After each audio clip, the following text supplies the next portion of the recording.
and welcome to Patches On Podcast. My name's Dom and I'm here with Hamish. Hi everyone.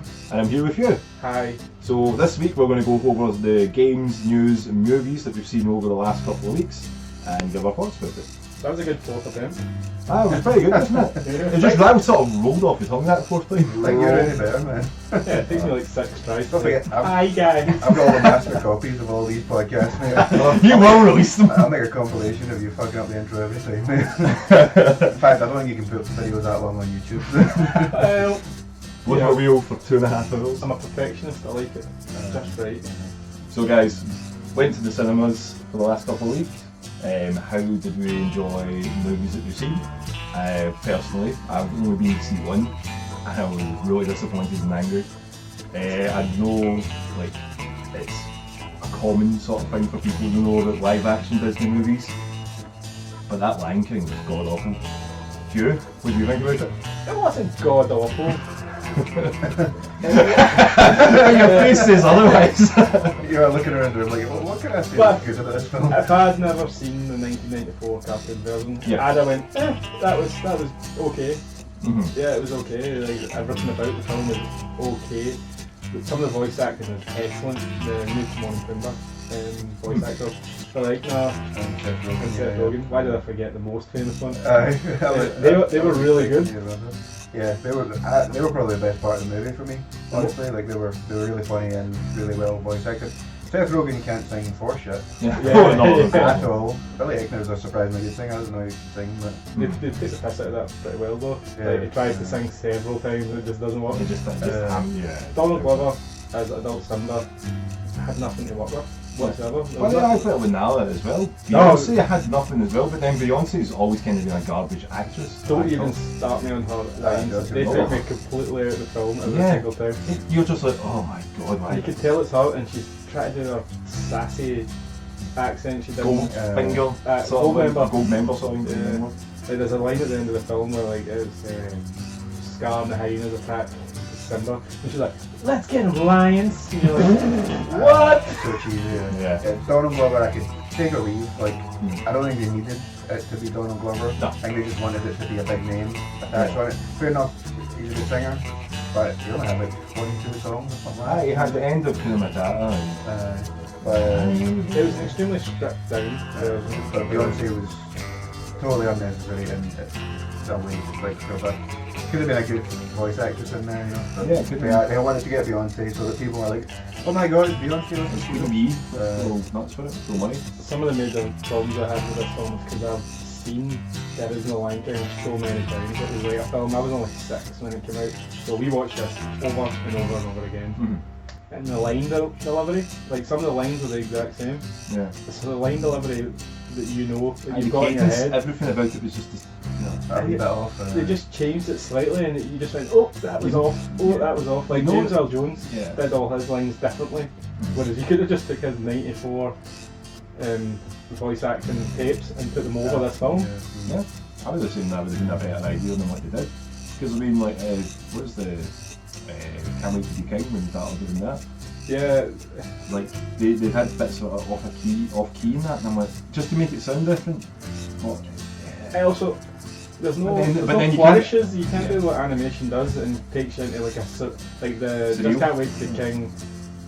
Can't Wait to be King. Or Just Can't Wait to be Just King. Can't Wait to Be King. Takes you into a surreal like dance routine with like flamingos and Bright giraffes colours. and monkeys and stuff.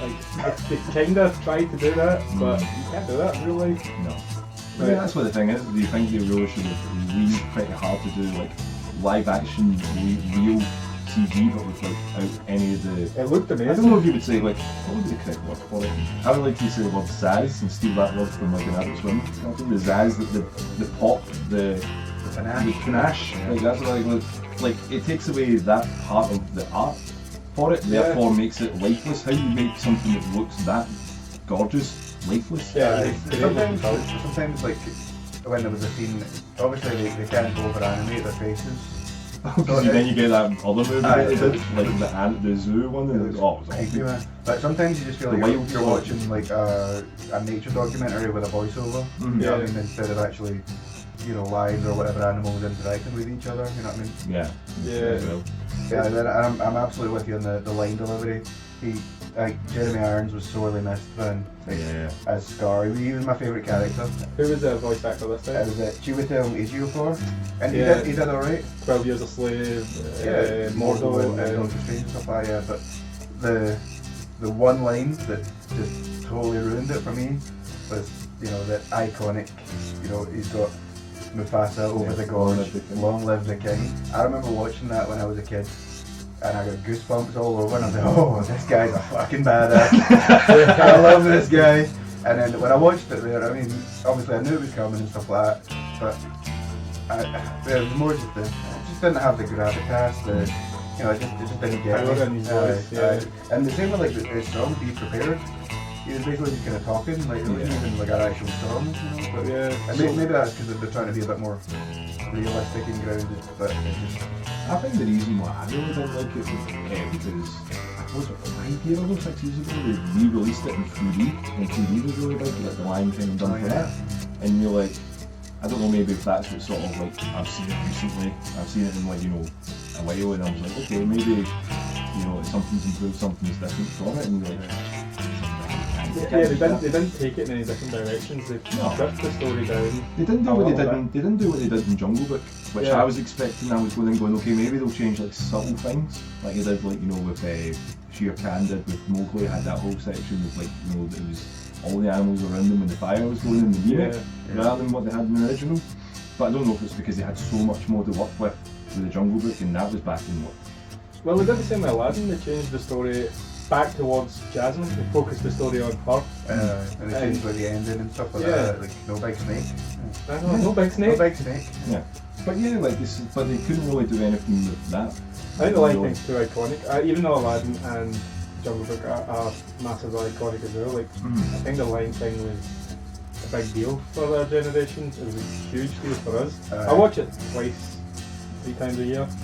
What did you think? It is. What did you think of Can You Feel the Love Tonight? In the middle of the day. It's a bit lifeless. Like the whole thing's still. That's a good point. Yeah, I sat like that, and my wee sister was like, A lot of the way they set up different parts of the film that were the same as the cartoon. It was slightly off, and I just completely took you out of it. You're like, no, it was better the last time I saw it. because it felt because it was funnier, or it had that like attitude as well. Like Simba just felt very like it was just there. It didn't have a full character. I think there was too many big names in it as well. Yeah. Like I was hearing the actors, I wasn't hearing the characters. And when you weren't seeing Eric Andre do his character. Who was Eric Andre? He was Azealia. Okay. And like John Oliver and stuff like that. Like I just saw John Oliver in my head. John Oliver was excellent. No, he was really good, Zazie. but I'm still just in my head picturing John Oliver. That's the bad thing about this. My favourite characters were the hyenas in Zazu. Yeah. So the hyenas, they were just lying on top of each other. The hyenas that was were hilarious. funny as well. I like the hyenas in the first one as well. Yeah. That was funny. It's true in his own life, man. I couldn't stop laughing. But see, we're talking more about the old one rather than the new one, and then that shows like how very cashed in it is, and it's really set that bar quite low for. I think it's a generation thing. Like you were saying, when you've seen the old one, you compare it to that. Well, you've seen the old one that many times as well. Like, I I could probably write that film out. To see if this was a young person's first time seeing a Lion King movie, it's okay. Yeah. It's fine. You know what I mean? But Also, Hamish, you went to see it in 4DX, Oh, I don't know. which was a massive mistake. yeah. Oh, I can smell his hyena poop. 4DX is a tough one. For those of you that don't know what 4DX is, it's basically you're sitting on, there's a row of 4 cinema seats, and it moves depending on what's happening in the film. in the It's film. motorised. So in the stampede scene, you're getting shook about. There's like you get misted with a bit of water when like an elephant stamps in a puddle or whatever. And There's then a we fan get for the fans wind, when you're and dying, a someone's strobe running light fast. for lightning. Yeah, it can be really cool, and I like it depending on the film, but you really need to get the right film because it takes you out of it. You'd probably say that's good for like Fast and Furious movies. Something like that, yeah. Something ridiculous. Somewhere like A lot of action. at the beginning, the seats like raise up and sit back, and it almost feels like seeing you're on a roller coaster, and the roller coaster goes onto its track. Yeah. You're climbing up. And you can feel yourself lying back. Like you can completely out of it. And the lights are on more because the people in the cinema have to be able to see if someone gets up around that. Yeah. So the lights are on more. Yeah. And that I hate that in the cinema. And people are like giggling and laughing as well because they are not used to 4DX, and it's hilarious because you're like, oh shit, why am I rumbling all over the place? We kind of thought it was okay because we obviously know what's going to happen in The Lion King, so you don't need to pay too much attention to it. I first saw it, I think it was Thor Ragnarok, I first saw it, and that was fine. But again, I was like, I want to pay attention to this film, you know, it's something I really want to see. So, like you were saying, Dom, something like a Fast and Furious would be perfect because you don't need to pay that close attention, you know what I mean? It's an action fest, you know what I mean? Yeah. Actually, I saw Hobbs and Shaw, and it's just Nice. start to finish, man. Would you have liked to see that 4DX? Yeah, probably. But I think, you know what, there was so much action in it, I probably would have like not been able to walk afterwards. You rock because of the rock. There was even this big action scene, and I was like, wow, this is such a cool way to end a film. Yeah. And then it went on for another hour. Like, more action and stuff like that, you know. I've but- heard that from a few reviews where like there's a big action set piece and you think that's it, that's the film, and then the film keeps going. It was ridiculous, man. In a good way, man. It was actually really good. Did you get tired by then? No. Were you like, No, not at all, man. hope this finishes? No.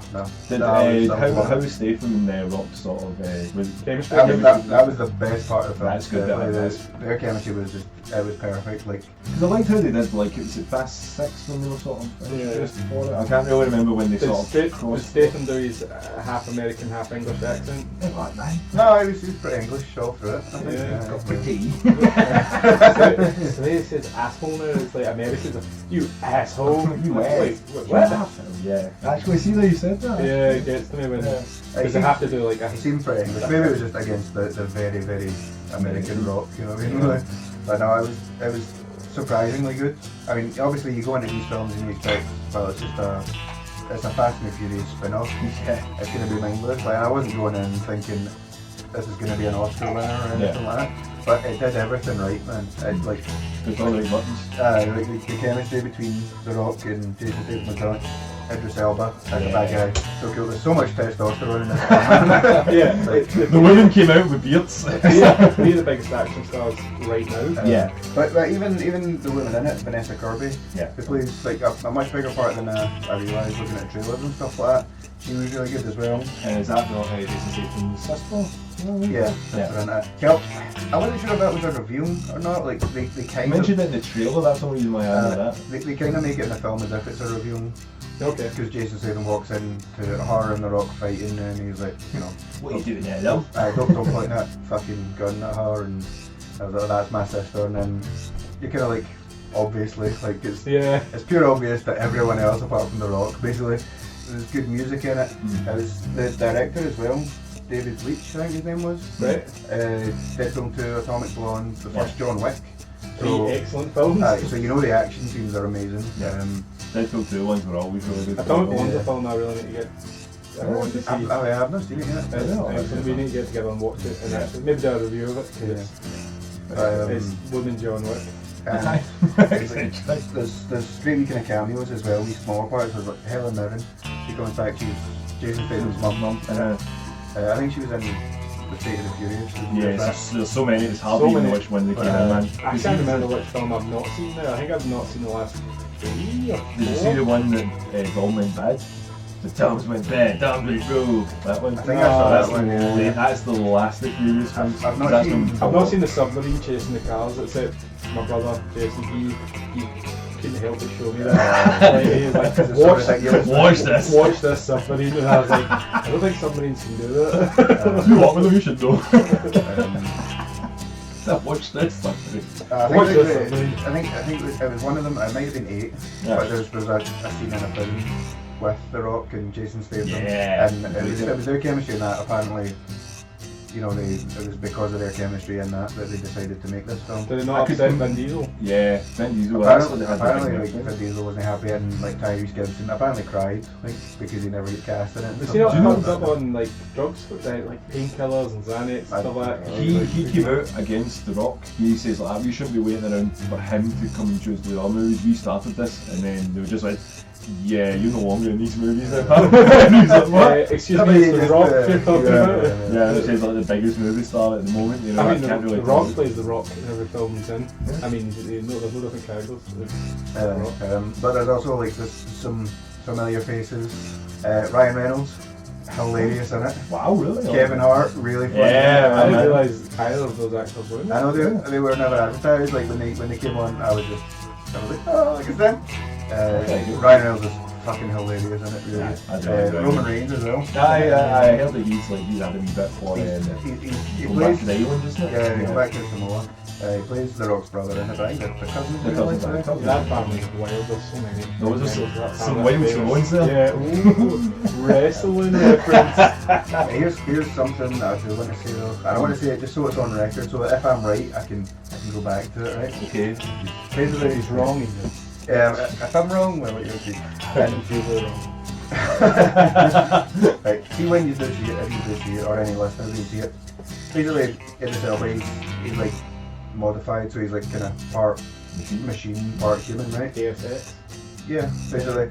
But he's got there's this voice that talks to him, like there's this, person above the chain that gives him his orders, basically, right? You only ever hear his voice, and it's kind of computerized, a deeper voice. Mm-hmm. I think it's Ryan Reynolds. Oh. There's a few wee inflections and stuff like that I can hear, and I'm like, that's Ryan Reynolds. But in the film, it doesn't reveal that, you don't see that. Ryan Reynolds plays like a CIA agent in it that basically... No, he's definitely the bad guy then. Well, he's the one that convinces The Rock to go on the mission and stuff like that. But that's crazy. Honestly, when I first heard it, I couldn't get it out of my head, and then every time that I heard the voice, I was like, it's got to be Ryan Reynolds. Yeah. So we'll see. I think they might. They've definitely left it open for a sequel. Or the follow-up. Obviously. They're going to continue this film. This money train going to keep on rolling, boys. I thought the Fast and Furious film had been very conservative. The first one makes sense, because at the time period it was like racing and modifying cars. You're like, that's a cool film about street racing. Yeah. Second one, you're like, this is getting a bit crime fight. Third one, we're in Tokyo now. Tokyo Drift, man. A whole new cast. I think that was when the franchise was at the lowest. That should have been a spin-off, but it was like a number to one. Yeah, it was still good. I was at the end, Vin Diesel's there. He's like, hey, you're really good, kid. That's Sylvester Stallone. Hey, sorry, I can't do it. I think I'm good. Just a minute. That's the thing. In these films, you have to turn off the part of your brain that goes, that doesn't make sense. No, there's still trademark outlandish, like over the top, crazy stuff, like people falling off of buildings and just getting up, being fine and stuff like that. You know what I mean? It's not like the other guys with the Rock and Sam Jackson who jump off the building, aim for the bushes, and then. I fell playing football last week. From standing. You just stood and fell. Where else are you going to fall from? It took me 3 minutes to get back up. Really long, agonising minutes. It's like a bit in Family Guy, feels like. I had my knee, my ankle was sore, I was embarrassed. Yeah. If I fell from any height, be it a foot, 3 foot, 4 foot, I'm dying. That's it. Oh yeah, no, Hobbs and Shaw definitely go and see it, definitely recommend it. People were even clapping at the end of it. Wow. And listen to the soundtrack, you get your Idris Elba rapping. Nice. I say rapping, he just talks about louder and faster than he normally does, but he's still like, you're Idris Elba, you get past, you're badass, man, you're cool. Idris Elba is pretty damn good. Cool. You want to jump into the news then, guys? No, because Hamish has one more secret. It's a secret. Hamish. Tell people. Hamish. You seen that secret movie? I did. I don't know if I can tell you guys. You have to tell us now. We've got 30 seconds. Oh, that's more than enough. So, Cineworld, with their unlimited subscription thing, they basically, you can go to these secret screenings where they don't tell you what it is. And I went to one just out of curiosity, and it turned out to be Crawl, which is like a horror thriller about alligators. And it's basically this lassie, Kaya Scotolario. That'll do. That'll do. She goes back to Florida to find her dad, even though there's like this level 5 hurricane and like this, a big flood and stuff like that. Sounds like a lot. She gets it's 5 many. Is that many? Like you know a level 1 hurricane? It's like 5 of them. It's like 4 fingers in a thumb. I've never seen a hurricane, so I don't know what that is. Yeah. I've seen the hurricane. Because we live in Scotland. Like hurricane-free land. But it's just mild rain, For 24 hours a day.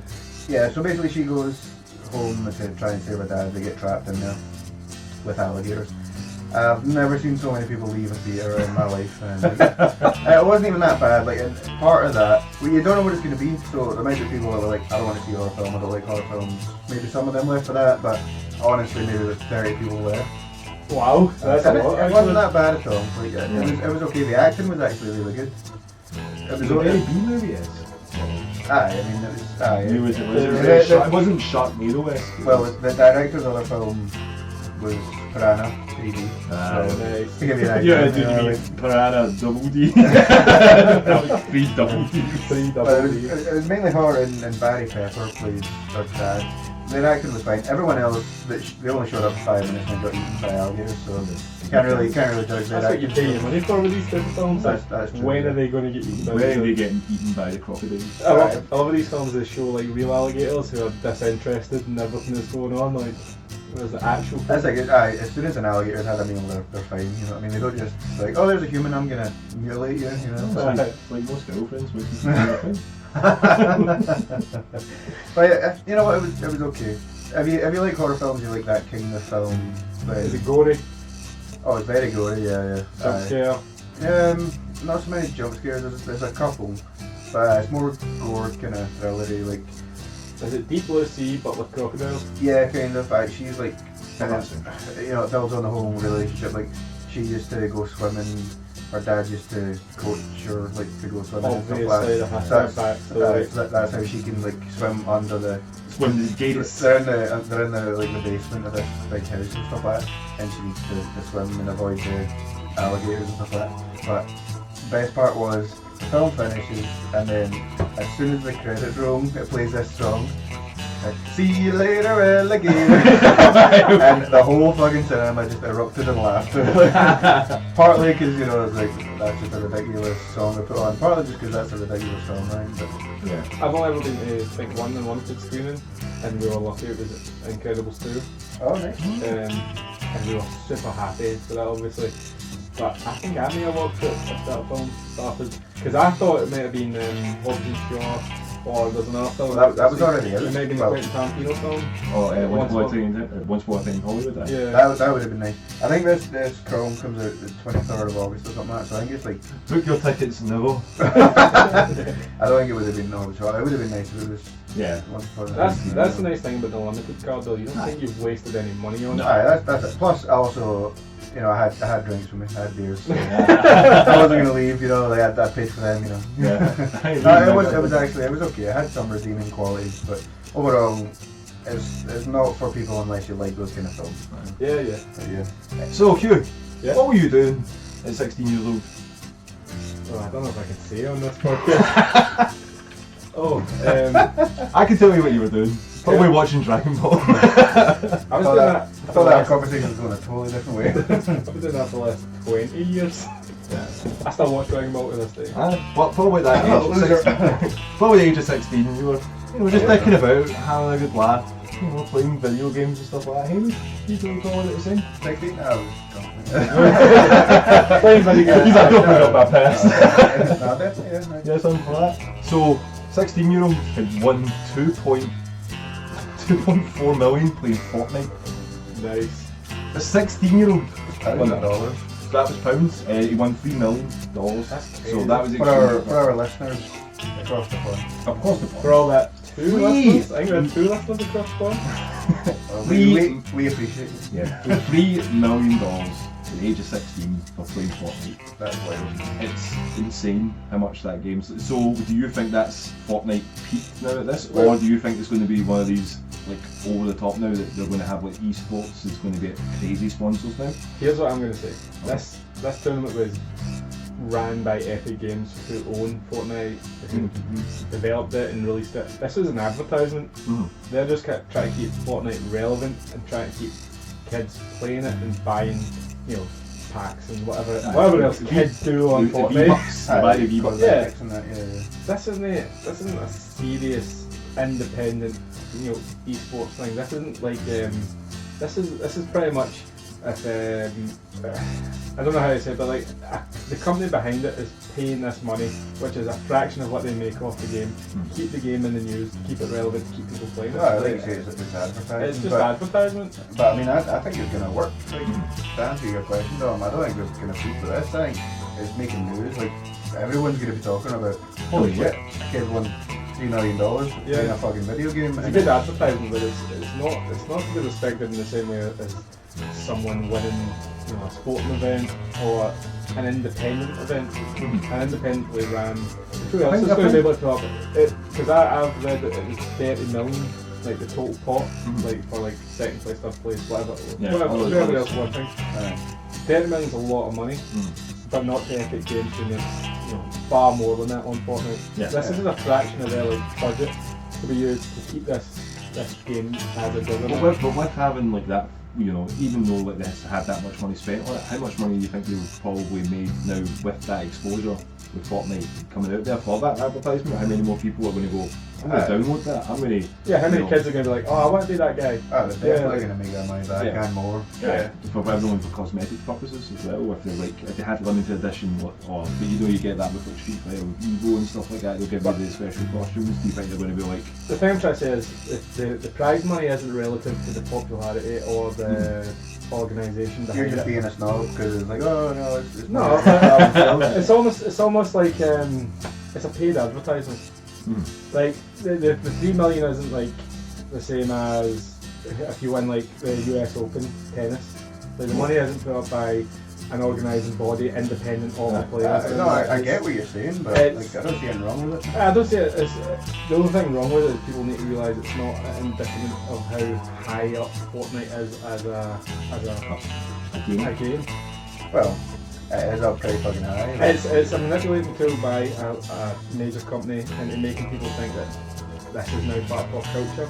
Yeah, but it is already part of pop culture. Like, have you got a Mixer? Like, we stream on Mixer sometimes. And where do we stream on Mixer? We stream at mixer.com/patchesin, but we also have our own individual channels, which is Patchesin Hugh, or just Patches. It's Patch Hugh, Patch Domo, Patchesin. But we will update you on Instagram when we do. Oh yeah, when we do our streams and stuff like that. Very rarely, but we do. Yeah, we usually put a wee announcement on Instagram and our Patchesin official Instagram. But we also do, like, you know, Twitter as well, Patchesin, @Patchesin as well. But we're most active on our Instagram, where you should DM us or contact us if you want mentioned on this podcast. Yeah, that's true.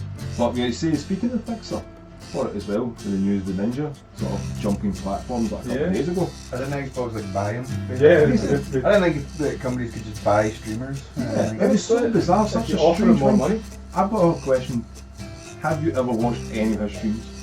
No, never even heard of them. So I've watched some of these streams, and I have no idea why people think he's entertaining. He's not like PewDiePie, he's not like a lot of the other ones you get. I mean, they have a bit of a personality. He's funny. He's not like Patchesin.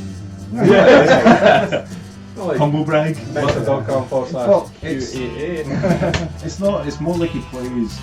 He just plays the more popular games. But he was playing Apex, wasn't he? He played Apex, but he made his break from playing Fortnite and Drake came on. That's like the big thing in the Ninja. Or Drake played with him, and then he was in Times Square, you know, doing the floss, and everyone was staring at him. Stopped staring at him, going, "Who the fuck is this guy?" I'd never heard of him. I read the headline and I was like, if you're buying ninjas, you don't want to announce it. You know, they're meant to be in the shadows, like, you know. Yeah. You don't want to announce that shit, you know. But Xbox have ninjas now, apparently. So be careful, PlayStation. I think we are falling 5 to 10 years too early to really get the popularity of these guys. The popularity of Fortnite as well, because. We were big COD players back in the day, big Halo players. Yeah. But none of us have got into Battle Royale that much. I like playing on the COD one. Black Ops 4? Yeah. Black Ops, actually. Yeah, I'll play that with you. But the problem is that I only played it with the free weekend and I refused to get back to Vision any of their money. Yeah. But that's my only issue I have with it. It's like, alright, it's fun to play that because it's good when you get your pals and you're running about talking and oh, where are you? I'm over here. I've tried to play Apex because I like to support Respawn. Yeah. But I'm just not into that type of game anymore. I just want to relax and play my games now. I don't have time to just concentrate on one thing for hours and hours and hours to get better at it. I don't have that time anymore. So I played Apex with you and Ross. We played, but had a good time, but I played the Call of Duty one with James purely because that game should have changed, so I didn't pay and play it. But the thing that irks me about these kind of games, and so many games are doing it these days, is they make you feel like you need to be on every day to get your, like, Call of Duty, they do like a daily skip, so you get your, 50 tiers of this kind of, operation, we call it. Yeah. And every day you just playing one match, you can basically get a skip. Makes it quicker for you to get the it's like every game is doing it. You know why?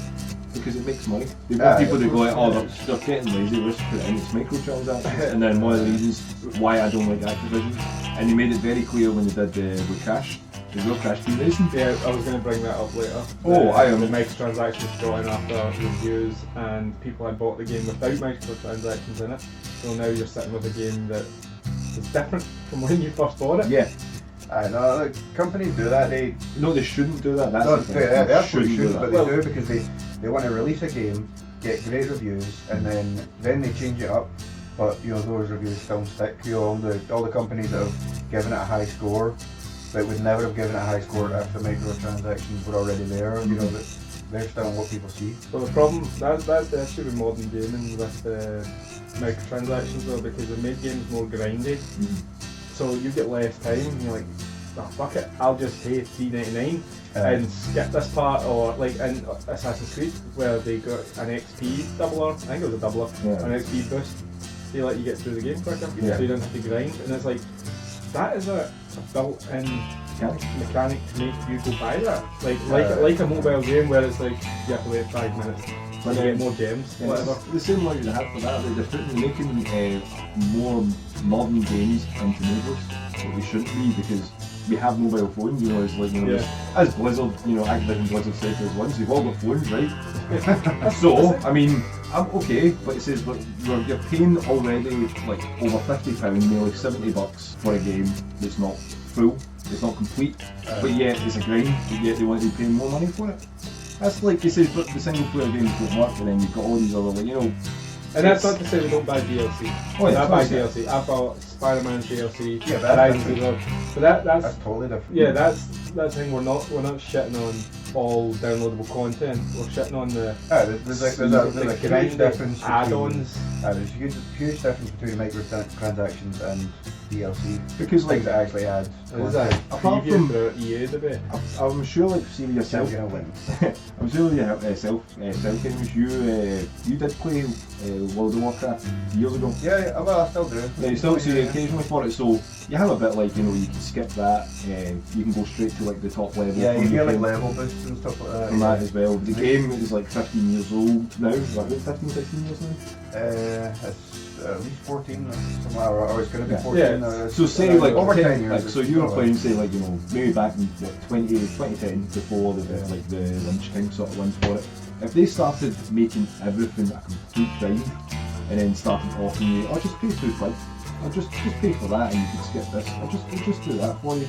Yeah. If you put that much time, or you waited for a game, Crash Team Racing, for 20 years and got remade for it, for that to be put in on Modern Warfare, when it did the exact same thing as that. They remastered Modern Warfare. Because like, and then sell the maps that they sold you 10 years ago as DLC. So that's ridiculous. So like, the reason why I'm bringing that up is they're trying their best to get as much money as they can from you. Scraping money from you. Scraping it, and they're trying to buy it off of nostalgia. But the problem is, if you are trying to sell back, they're trying to sell back pieces for that. Nowadays, with Twitter, Facebook, Instagram, like, companies should be brought to that attention. But the problem, but then you don't want to be that sort of person that's always like, on Twitter reading that sort of bad this, and then you're just like, you've had enough of your time. But companies like that should be held accountable for it, especially Absolutely. Activision, Blizzard, Ubisoft. EA was held accountable for the Battlefront 2. Yeah. I don't want to get into it too massively, but like pretty much you've got a multiplayer. You can win more games if you pay more money. Exactly. Like that shouldn't be in it at all. The movement now is to have, if you're paying 50, 60 for a game, you shouldn't have to pay any more. Yeah, it should be. Unless it's a full DLC, Aye. like another campaign, like Witcher, Horizon, Aye. Spider-Man. See, like Witcher 3, I always talk about Witcher 3. I think I've talked about it in every single podcast. But honestly, like that's the best DLC I've ever seen. Like the two of them, you know, and people say this all the time. They could be complete games on their own. You know what I mean? And they're not like wildly overpriced. I can't remember how much they are, but I think they're about like 8-9 quid, $8.99 or something like that, I'm sure. and especially now that it's an older game, you can get like a Game of the Year edition with them included. I think that's on the Switch as well, the Game of the Year edition. Yeah, it's honestly they could be standalone games. You know what I mean? Yeah. That's fine. Like that's great, but when they just parcel off parts of the game. and it's so obviously a cash grab. You know what I mean? That's the thing. I had not an argument, but we had a spirited debate about Red Dead Redemption 2's it's pre-order bonus, which was a few missions you got for pre-ordering or paying extra for a special edition or whatever. Yeah. And one of our friends said, "Oh, how great is that? You get a couple of extra missions." And I was like, "No, how you've got to think about it is they had those missions in the game and they removed them, so you're now paying an extra £10 or £15 for them.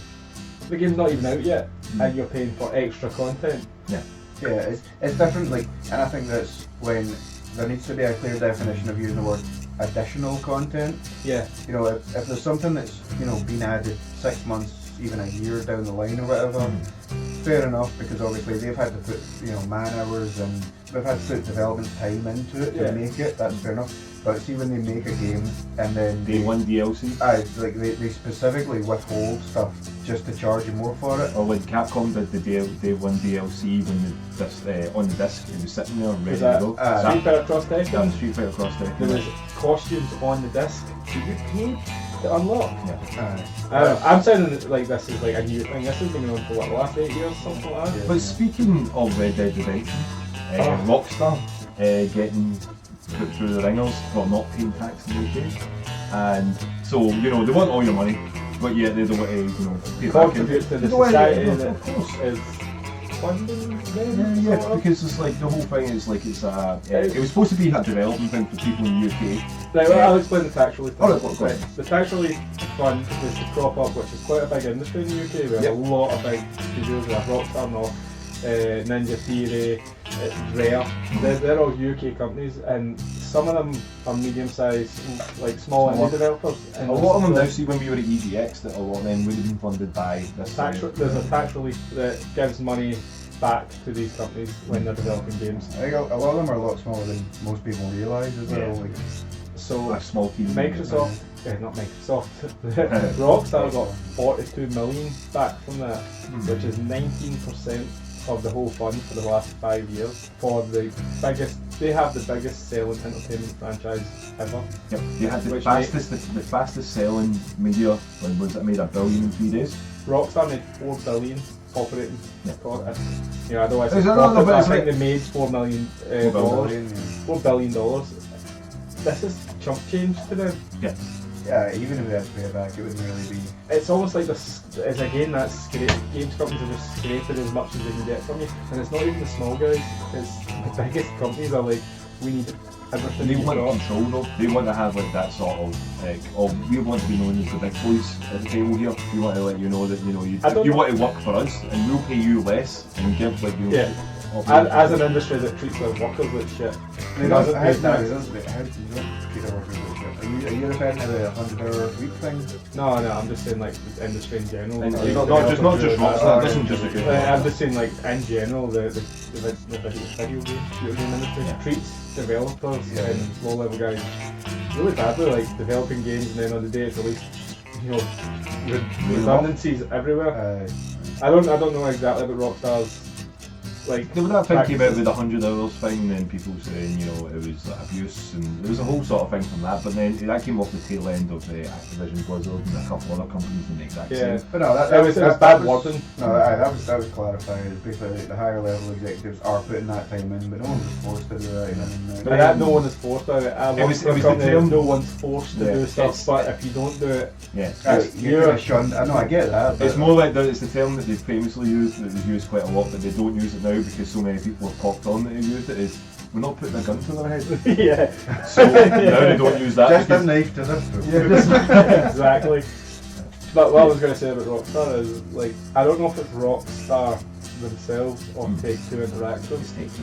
because I think Rockstar is a worldwide company. Rockstar Mufflers is obviously their Edinburgh based, for the biggest franchise. Take-Two is an American company, isn't it? It's still immoral for what they're doing. It's completely immoral. It's the same with Google and Starbucks and Amazon and all that. Would you do any differently? You're a company, the whole point of a company or a business is to make money. I've been asked to support, and I would do differently.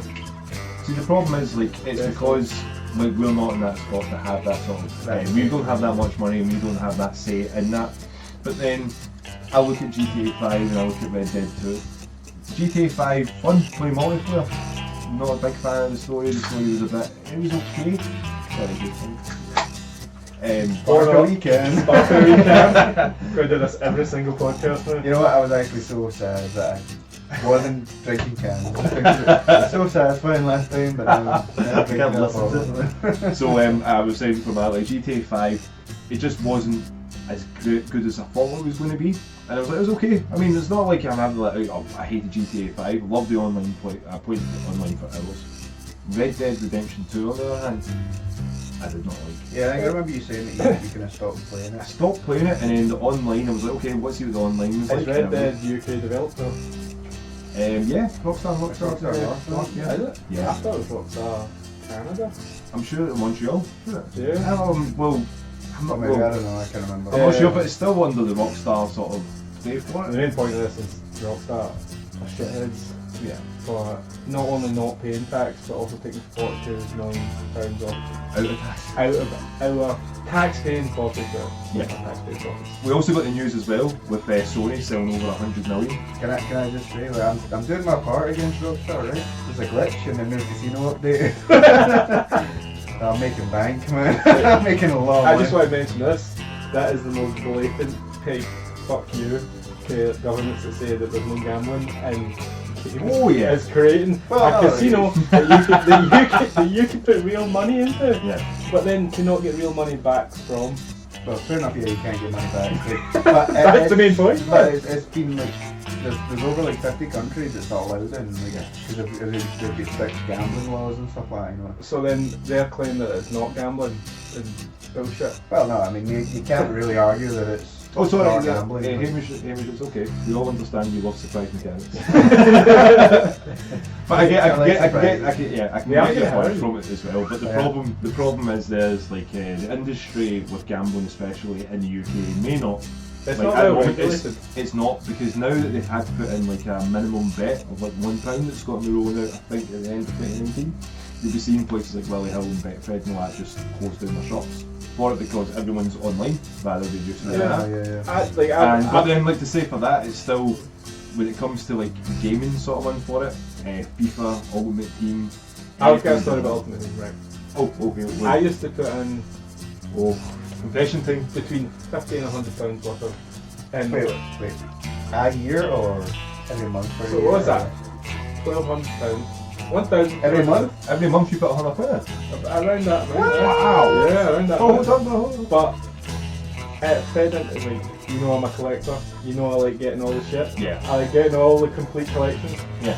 It fed into that feeling you get when you gamble and when you want to collect things. You get that buzz. But you're not getting. getting anything back for it. No. Because when I stopped is when I bought FIFA 14 and I was like, right, okay, obviously I'm going to be able to carry over some of this stuff. Nope. Start from the very beginning again. And you're like, so what did I do with all that resources I put into the last game? Well, it's gone now. EA's got it. So that's when I had to delete like my payment details and I stopped playing Ultimate Team completely because even if I played it, tried to play it for free, like the free way, Yeah. I'd still be tempted back into it. And people could say it's like a personal choice thing, but if you've ever had a gambling, not addiction, but a gambling impulse, Yeah, like it's almost like it's excitement. You feel it's almost like taking a drug. Yeah. It's because the endorphins you get from taking that buzz of, oh, am I going to get that Messi? Or I might get that Ronaldo. Exactly, I might get that legend. And it's terrible that they manipulate in that sort of way, because gambling is gambling. That's why they make you buy a different currency, so it doesn't look like money. Cryptocurrency. Yeah, so it doesn't look like money to you. That's why, like back in the day, Xbox, they used to have Microsoft points, but it wasn't just money, you know. Have you bought the points before you bought the game? Thankfully they changed that now, but I know where you come from. Even if there's not the whole, mystery element, like I play a couple of free-to-play games on my phone, Marvel Strike Force and Star Wars Galaxy of Heroes, and I've spent a wee bit of money on both of them, but you know what you're getting when you can open like random things, but if you want to, you know what you're getting, and even if you know what you're getting, there's always that urge, but at the end of the day when you think about it, it's like, I just make more of this fake currency in this game, or I get to a higher rank in this game, which really means nothing at the end of the day. But it's absolutely a slippery slope. Yeah, there's a Dragon Ball game on the phone. They're called Gokhan Battle. You've played it. It's very popular. I've not fucking played it. You've seen me play it. It's pretty much like your two games you mentioned. So you get your characters and you battle. There's nothing much there. But except the Dragon Ball Z one is shit. Stop it. Stop it. Discussion for another time. It is. But if you ask me how much money I put in that, I couldn't tell you. But it's got to be. It's got to be 500 quid. What?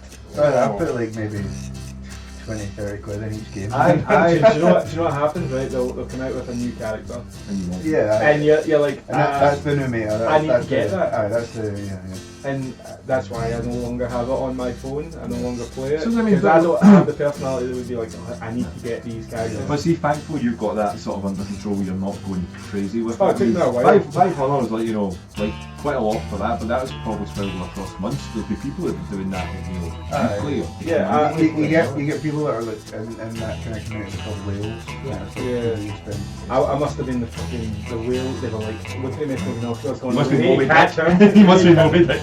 And you get people like, you can even find them on YouTube as well. Like they'll literally just spend as much as they need to get this new character. That's another thing that really scares me about this is I did used to watch a lot of people that played Dokkan Battle.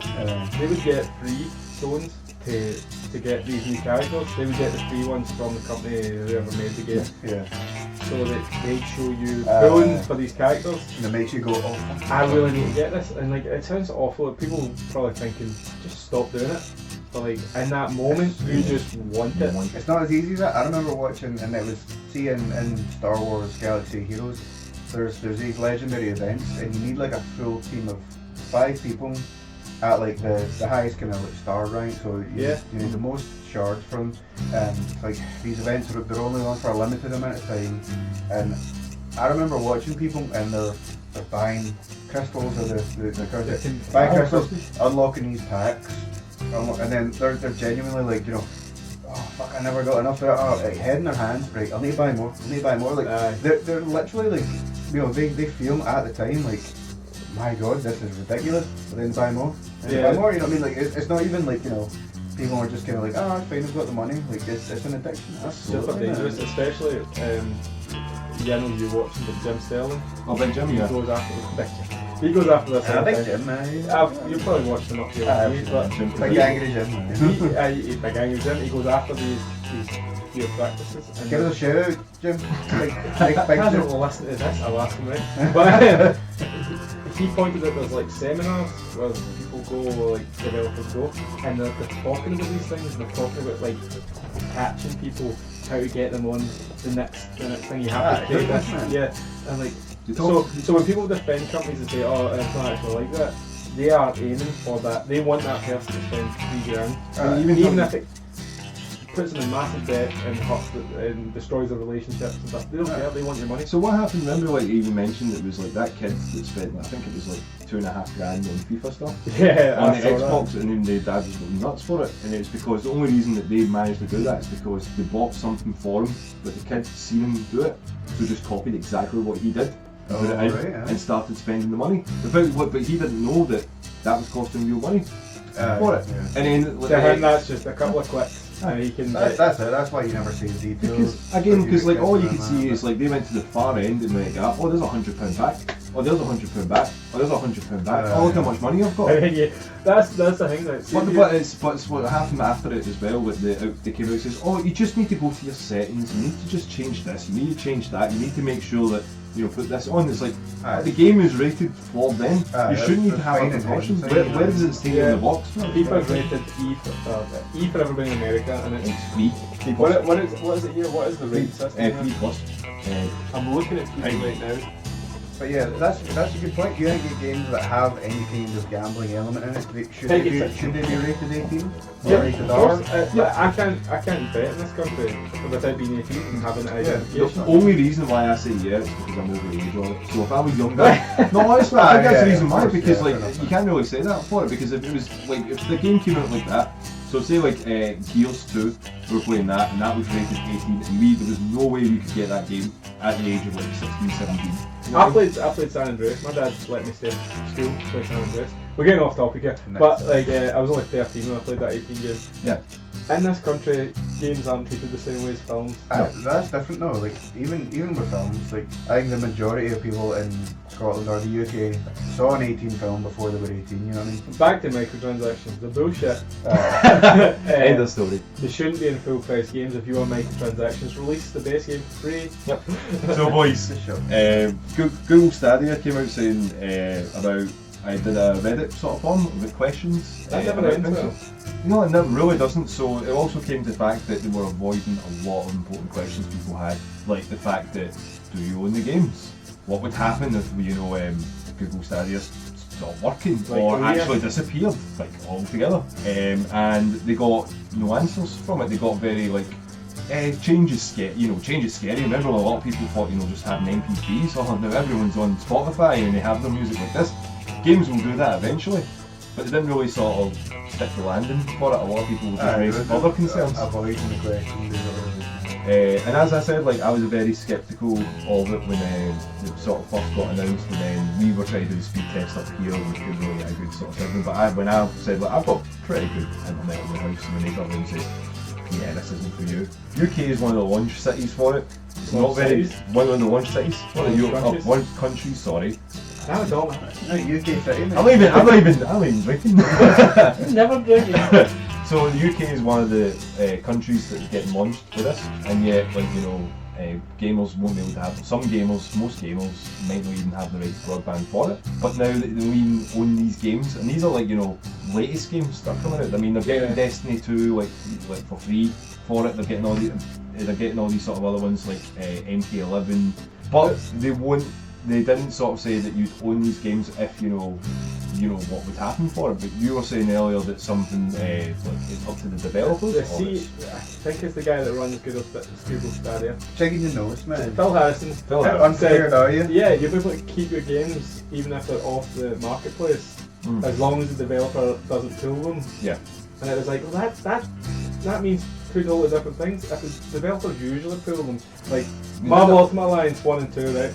They were pulled from all storefronts because Activision lost licensing rights. Yeah. Oh, really? Yeah. For a long time you couldn't get those games. Like digitally anyway, you could buy them physically second hand. But so you can buy those games digitally. So if you bought them digitally originally, God. You have three things. If you bought them digitally, I can't even add one word. Digitally. If you originally bought these games, digitally. If you originally bought those games digitally. Oh, have you bought them online? If you bought those games on the PlayStation Store, I can't even say that. No, I can't. If you bought those games on the PlayStation Store and tried to re-download them on your new PlayStation, say you bought a new console and you wanted to re-download them, you couldn't do it. The link wasn't there. You lost those games. Yeah. which is ridiculous. Yeah. Because you paid the same amount of money as someone who bought a disc. Yeah. Or even more, most of the time. This is the problem with digital services and just not having something physically in your hand. Mm-hmm. They want to sell you a license, they don't want to sell you the game because they want to own the game, and it's... No, that's the same with a disc though. When you buy a disc, you just But you get to keep buying this. the I get to keep this. I've got this. fucking looking right here, I've got Simpsons Hit and Run on the Xbox. I'll be able to play that until the disc rots away. But no one can take that from me. Xbox, Games these days aren't like that. No, it's though. right behind me, but you know. don't touch my Simpsons Hit and Run, the best Simpsons game ever made. Grand Theft Auto Simpsons style. Yeah, it was amazing. We need to play that game. Yeah. You were saying it? But you come from the opposite side. You hit me with the opposite. Well, digital games these days, like not all games, like when is that? Like you need patches, you need, to be online these days. I suspect a lot of that stuff is developer encourage. Just get it out the door for that day. We'll update it later.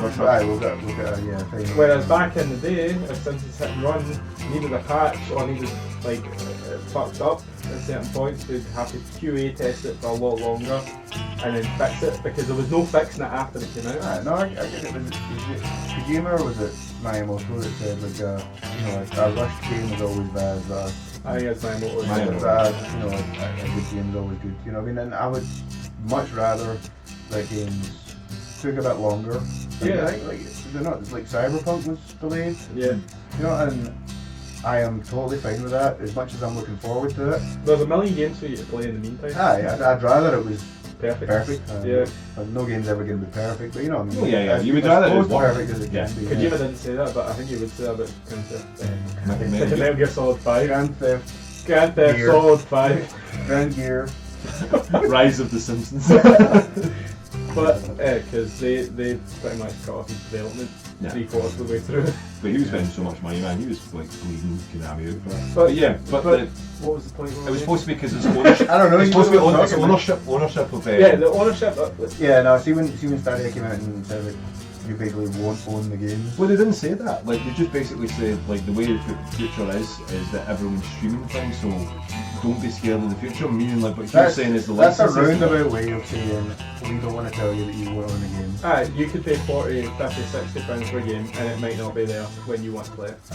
Which is not setting confidence, hence that's why he was saying that it's better you can own that game. If they're never ever going to patch, say like you bought MK11, they were never ever going to do further DLC, microtransactions or anything like that. Hugh still has the base game, Hugh can put that in any time. That would be fine if it was purely a subscription thing like Netflix.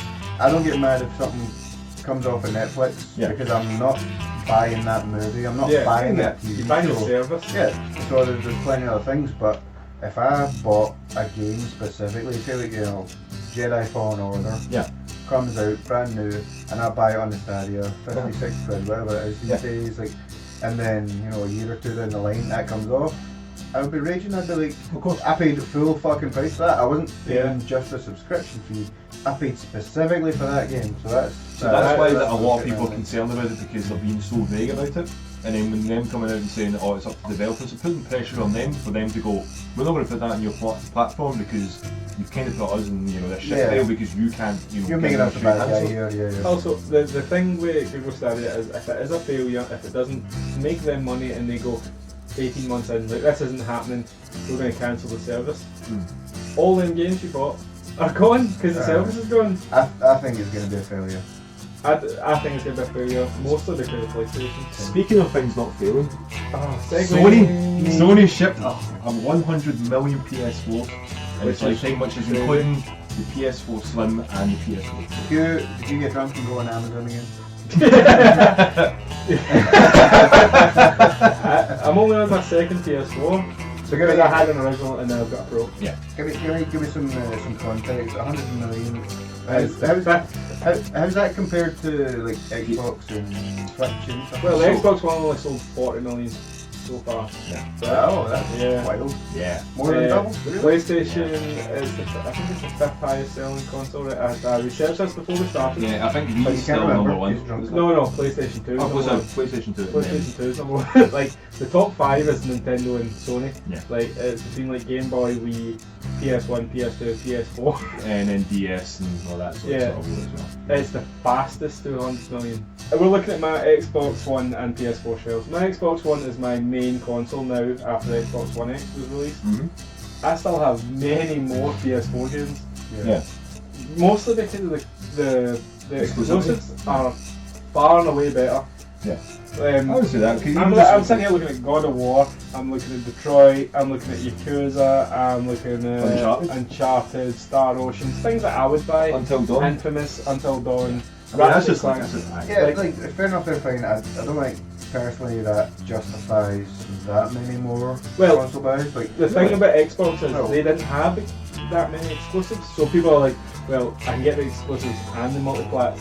Yeah. on I can get PS4. my Rocket League, I can get Fortnite, I can get Also, I don't get these ridiculous boxes where the disc is on the fucking left hand side. well, As me opening Injustice 2. Oh, Second City. like I personally got a PS4 for two reasons: the VR and the exclusives. And I'm glad I did because things like God of War and Uncharted I'm enjoying, Spider-Man, Zero Dawn. Horizon Zero Dawn. Yeah, I was trying to remember the name of that. That's why the best I was one. listing names. That's the best one. That's the Like, best and one. I'm so glad I did, but still, if there's a game multi-platform, it's Xbox all the way, man. It's Only more because it's more powerful. Yeah. Because you want to see it 4K, I would say more 60 frames per second if it can, and then you want to see it HDR all together.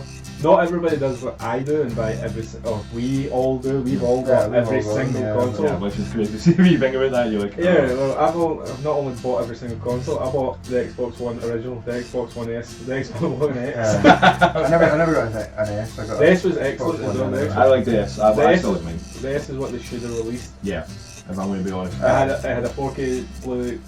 Blurry. A 4K Blurry Blu-ray drive? player. Why Yeah. would you want a blurry drive, man? 4K Blu-ray drive. It looked better. Like the actual design of the console The was well controller better. was a lot The better. controller was better. The UI was.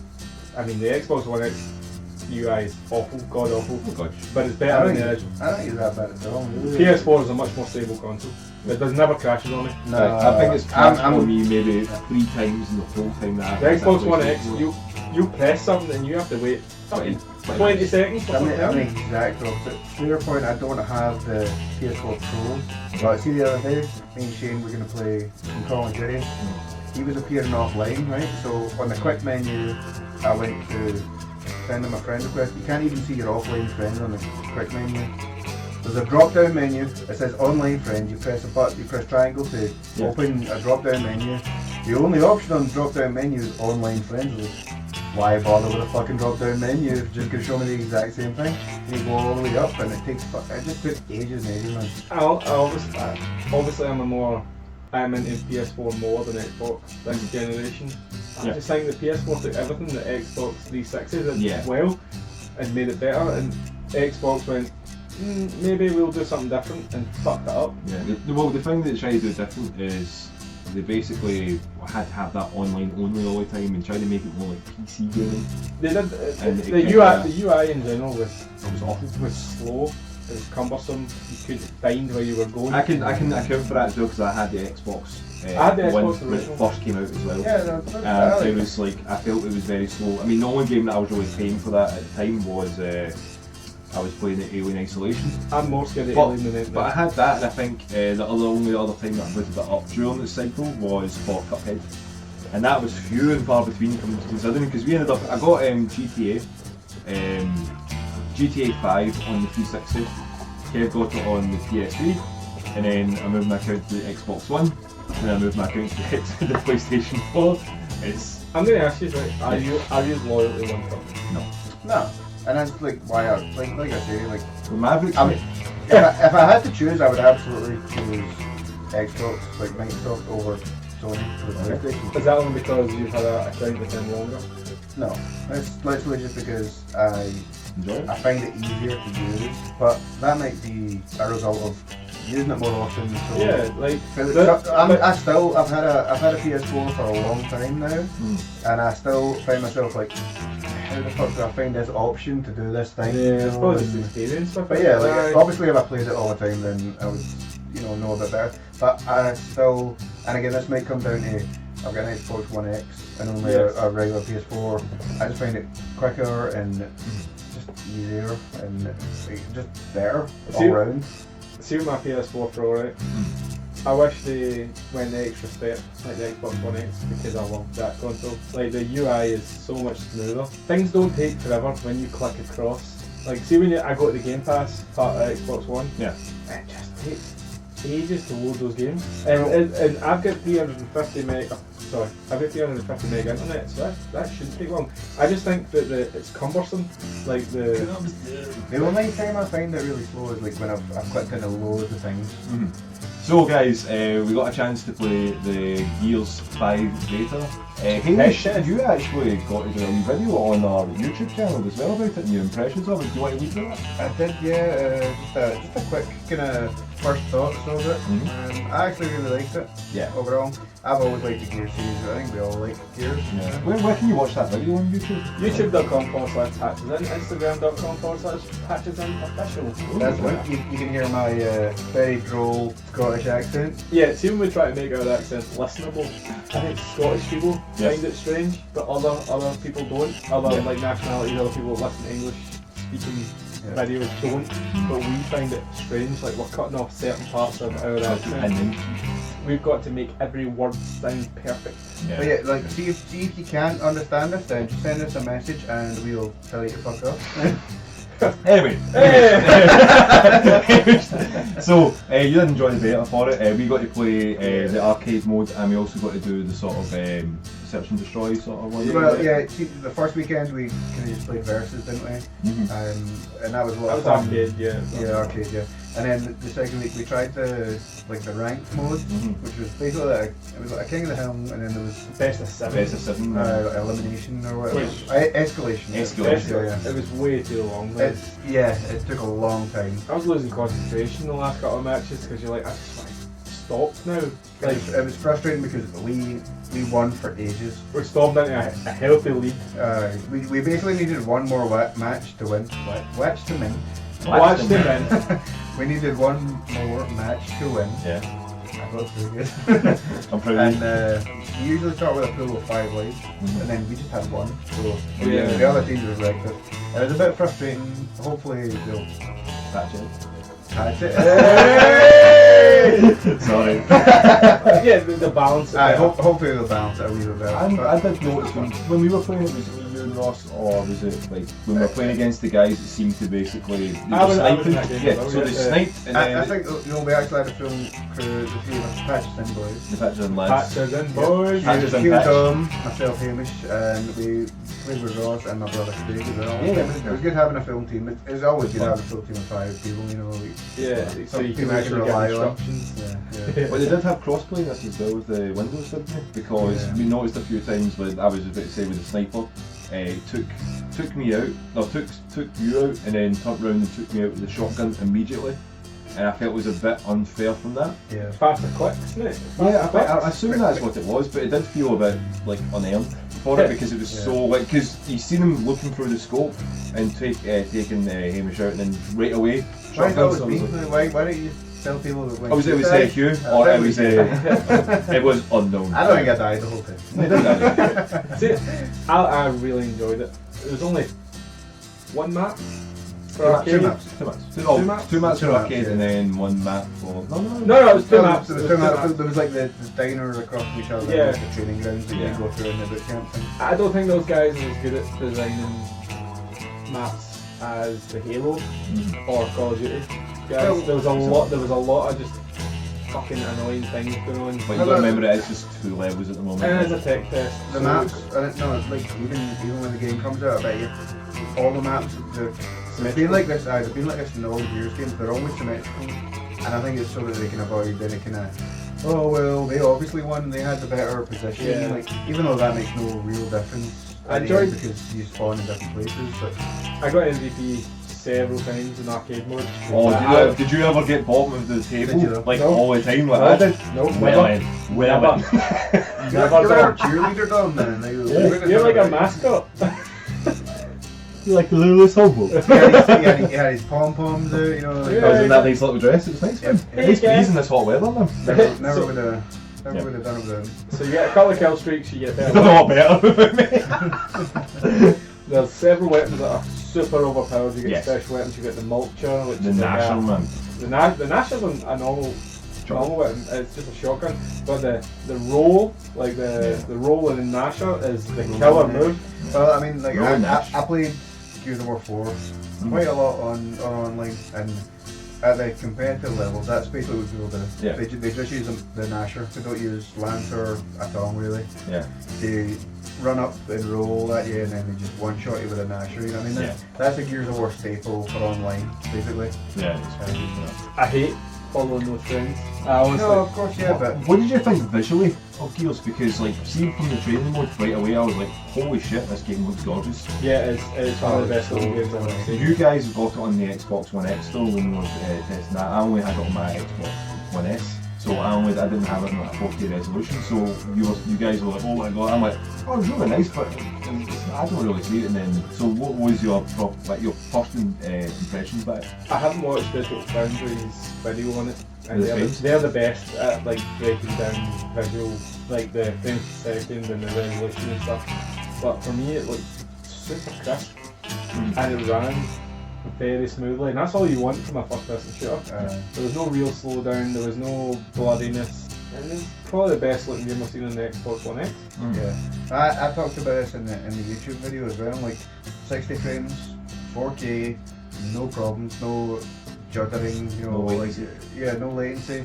And even like when I went on, I played with my brother, and he's only got he's got my old Xbox One, original Xbox One. Yeah. And when he first went into a match, the first thing he said was, "This game's fucking beautiful." Yeah. Yeah, You know, and it that console looks- can barely fucking run Halo. Never Uh, mind. But it's it's just a really nice game. Like, and obviously they must have optimized it for the previous Xbox Generation thing. But Yeah. it's I'm interested to see where Gears 5 goes, because Gears 4 was very simple.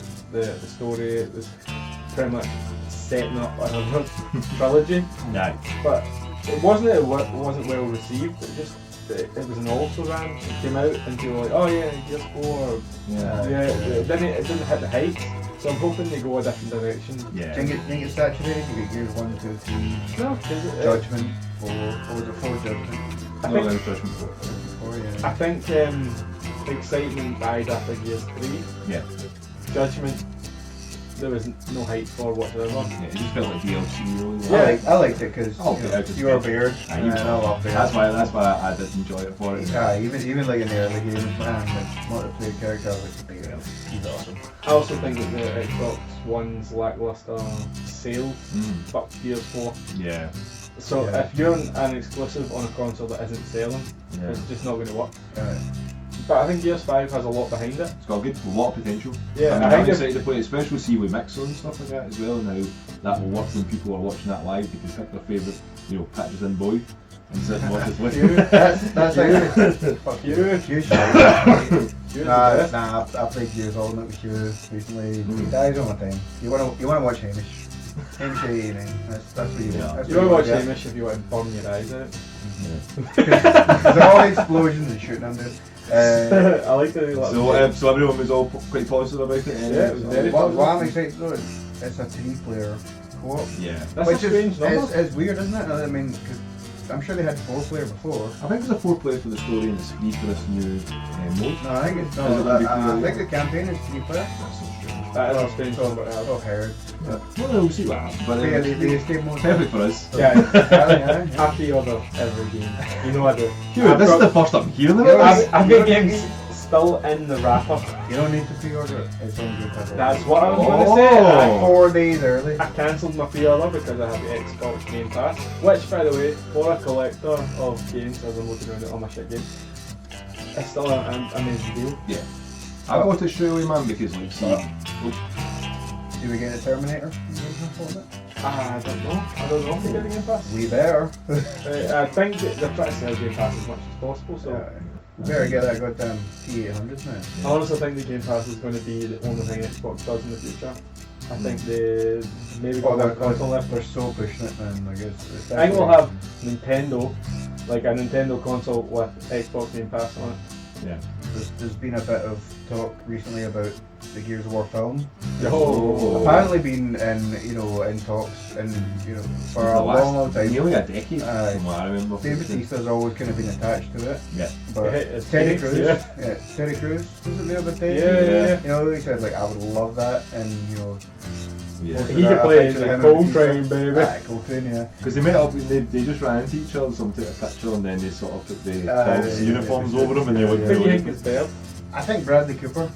I say Bradley Shaved Cooper. hair, blonde would be a great bear. Or Chris Hemsworth for the That's shitty it. attitude. Oh yeah, I think he'd be really solid for it as well. That's good choice. But I would like to see a Gears movie. That's quite a dream sort of one for it as well. It seems kind of have like a pipe dream. I don't know if that'll ever happen. It would be awesome too. It would be good. I'd go see it. I'd definitely go see it if I had David Bautista and Terry Crews. If they just made it a ridiculous Fast and the Furious action film. That's the thing. Like, Just go wild. I think with it. you're gonna get the gamer community, and you're gonna catch a bit of the action movie community as well. You're going to get people like Dave, Bautista, you're going to get the guys like Terry Crews, and you get Chris Hemsworth, you get so you're basically getting two MCU characters plus Terry Crews. But whether that's enough, we don't know. I think that as well. So, other games we've been playing, boys. Do you want me to start off with this? Because I'm playing a very interesting game that I didn't actually think too much of. But the only reason why I started playing it was because I was listening to another podcast and they mentioned it and it just seemed quite interesting. And it's called Outer Wilds. The reason why it's a bit weird because it's unfortunately got a name of a game that's coming out soon. It's actually just got announced for the Switch called The Outer Worlds, which is the guys that did Fallout New Vegas. Obsidian. So something to look forward to for that. But this game, it really surprised me for it because I heard it was very No Man's Sky. So first off you think, No Man's Sky is going to be awful, but this is what No Man's Sky should have led with. Just a space explorer. Yeah, so you basically start and it's just one solar system. You start in this wee sort of galaxy. You can see planets everywhere. The sun's moving about and all that, and you're like, okay, pretty good. You're an alien. The first thing you can do is like when you wake up is you can roast marshmallows over a fire. You use like the stick, you move about, and you go, okay. You talk to the guys like, you're looking forward to your first mission away and that. If you want to have some training, you can go around the camp. So you just walk about, talk to other alien pals, and go, okay, this is what the ship looks like as a model. Fly about with it, so you fly about. It's like a wee miniature model of what the ship's going to be. So I was like, alright, let me play about with this. Ship started. I'm like, okay, how high can I go? And the ship just kept going and went out. And I'm like, what? And the guy's like, you've got out of its own orbit. I'm like, orbit? Wait, what? So they have like a lot of good mechanics that sort of, each planet has their own gravitational pull. Right. So when you're exploring and you're hitting other sort of planets, they have like their own sort of, so you've got to be careful if the gravity's quite light, you've got to watch how you land the plane and all that. So you sort of explore like what they have, they've got ruins and stuff, you're okay. And once you get your code to launch, the statue you sort of walked by to get in to get where the code is, stops, stares at you, and shines a light into your eye. And you go, okay, what was that? Right, so you continue, launch your pad, go up, put the code in, go up to your ship and you start exploring. First planet I landed into, we had like a green sort of surface on it, alright, okay. Went right into it, and there was hurricanes everywhere. Absolutely, I was like, whoa, water going crazy at the bottom. I'm like, what the fuck is going on here? All of a sudden, tornadoes just took me in, just completely destroyed me. Then all of a sudden, everything that I'd done from that action, from that moment of my death, started replaying backwards. Right. And then I woke up at the same position with the marshmallow bit. So I'm like, spoke to guys like, hey, looking forward to your first mission and all that. I was like, and then so your first comment is, what are you talking about? I just died. So I was like, hold on, what? So I was like, okay, am I stuck in a time loop or something like that? So we can, and then it's like, okay, and then I'm going to go and launch again. The guy's like, you need to go and get the code. And your comment could be like, I just died, I know what the code is. Or, no, I already got the code, and you have like sort of options there. And I was like, okay, this is very interesting for that. And again, like what really surprised me was the mechanics of jumping backwards with the pictures. So like when you had that flashback part, I was like, okay, maybe it was just like I did something wrong there on that planet. So in the game, it's all about the music. All your aliens pals are all on off the planets, and you've got to use this sonar feature, and it sort of zooms in where they are, but they play different instruments. One's got a drum, one's got a banjo, one's got a flute, and that's how you detect where they are. So you can meet up and ask them, okay, what's this planet about? What can I find here? Second planet I went to, complete ruins, buildings everywhere, and this wee guy's just sitting upside down on a tree, just like, oh, if you just land your ship here, it'll just rotate round. So they try to land it like backwards for it, lands down, and he's like, yeah, I'm just sitting here chilling with my banjo, playing away, and you're like, what the hell is going on with this game? So I'm like, alright, like, is there anywhere to explore here? He says, oh yeah, just avoid that black hole, it's in the middle of the planet. I'm like, what the fuck? You walk down, there's just a black hole. If you have a fear of space, don't play this game.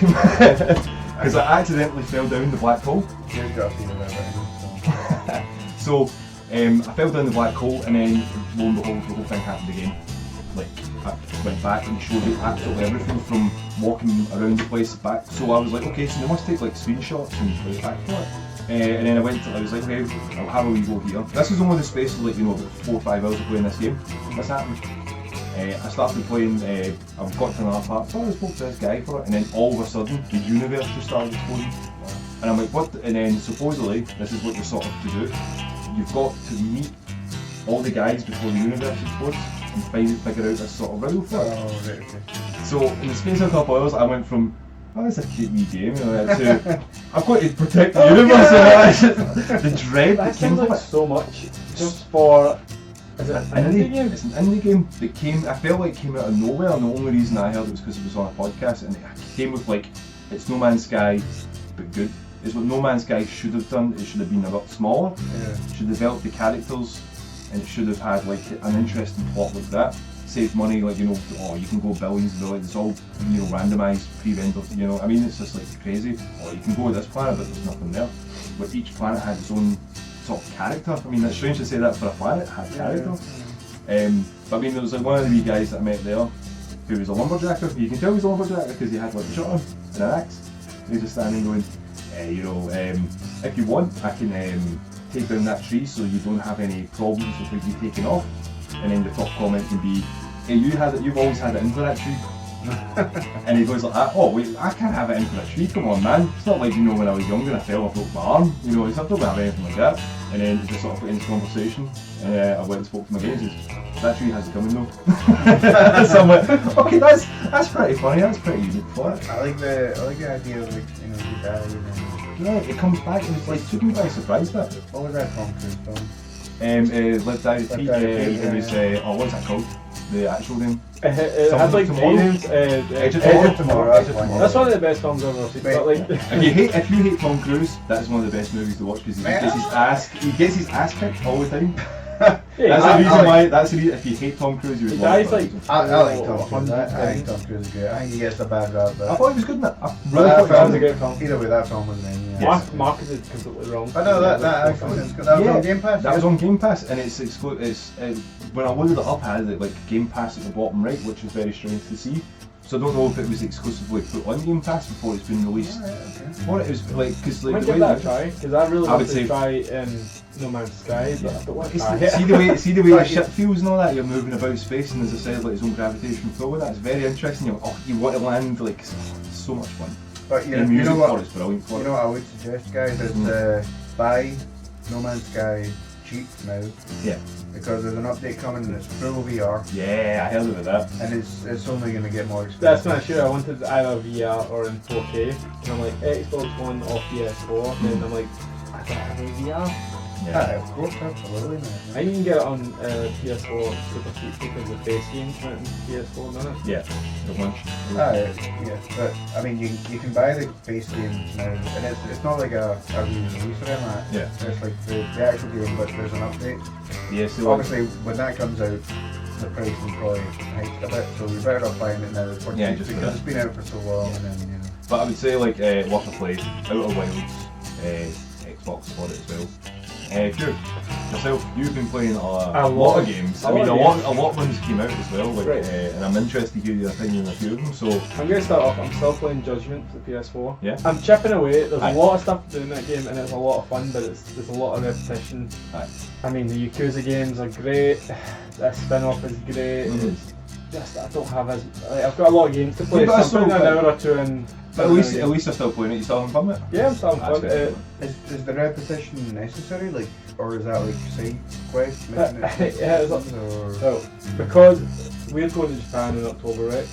There's a lot of stuff in this game where you go into shops and restaurants and buy food and stuff like that. That's where I'm getting a lot of fun from, because like you're actually going into restaurants that are in this area of Tokyo and buying the food and living the life of someone that lives in Japan. And then the investigation side's fun, and you're getting girlfriends and friends. You're making friends. It's like a life simulator. Right, but the repetition part, like, The repetition do you need part, to go through that, or are you doing it? Are you being a completionist? I'm doing it because I want to. You don't have to. You can follow the main quest. It's all very all optional. That's fair enough. But that's the point of these games. You get into the culture, the part of Tokyo that you're in and stuff. It's a lot of fun. But I can't play it for more than a couple of 2 or 3 hours at a time. I played a couple hours this weekend. I'll probably play a couple hours every weekend on Friday. That's true.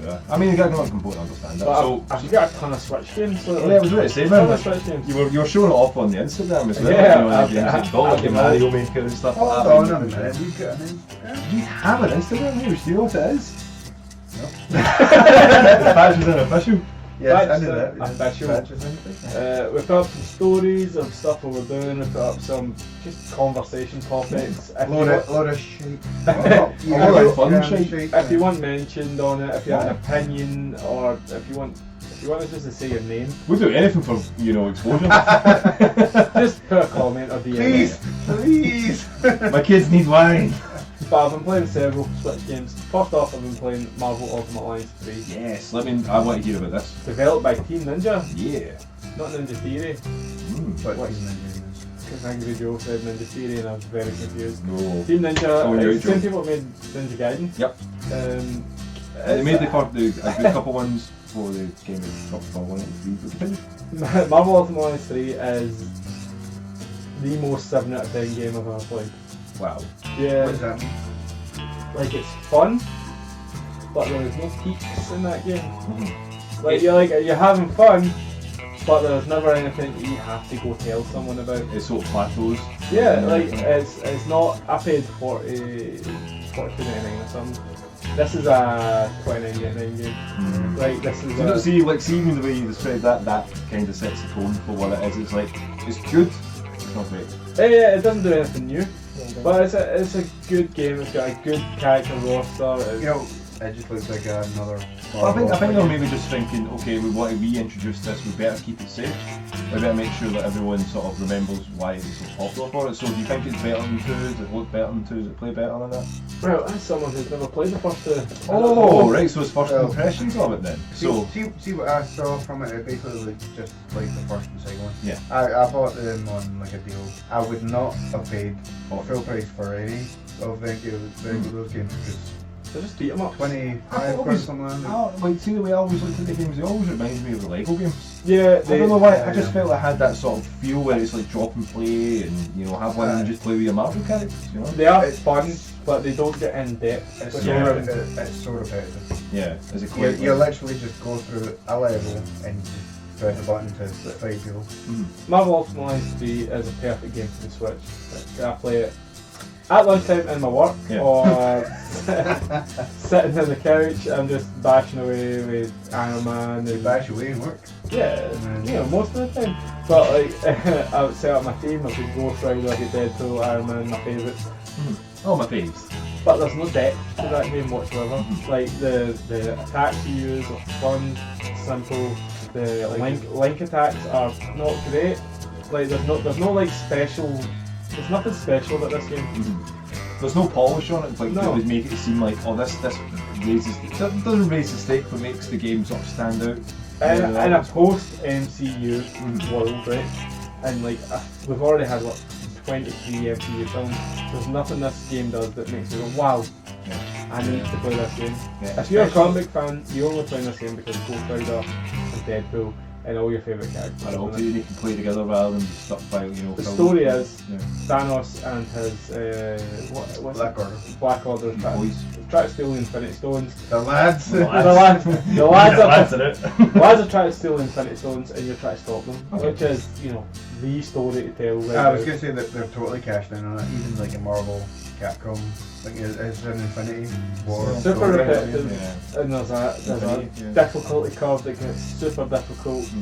Does it feel like a grind when you do that though? Or is it just Yeah. like you have to switch the guys about? And I just went down a level in difficulty because there was no. I was like, I don't want to spend yeah. so much time grinding these characters out to a certain level. Understandable. Yeah. And the menus are clunky in this game, super clunky because So the UI sort of lets it down a couple of points as well. when you're trying to upgrade characters, like 5 or 6 menus with different like upgrades, and you're like, And then different characters have their different abilities. your party has upgrades, and then your characters have upgrades, then your characters' moves have upgrades. Right, So okay. you're going So through it's it. trees within trees within trees. And I, honestly, sometimes I'm like, I don't want to change characters because I've already upgraded this character so much, and I don't want to go through that with another set of characters. yeah. Which shouldn't be the way it is. Which shouldn't be the way it is with these games. You should want to play as every single character. So, So who is your team? Uh, Give me a team of 4, and I want to hear you. I have my team of you- 4, Iron Man, obviously. Iron Man. Iron Man, Iron Man! You do like a. Yeah, okay. Ghost Rider, Yeah. Deadpool. Yeah. Oh, Whoa. one is Spider-Gwen. Ooh.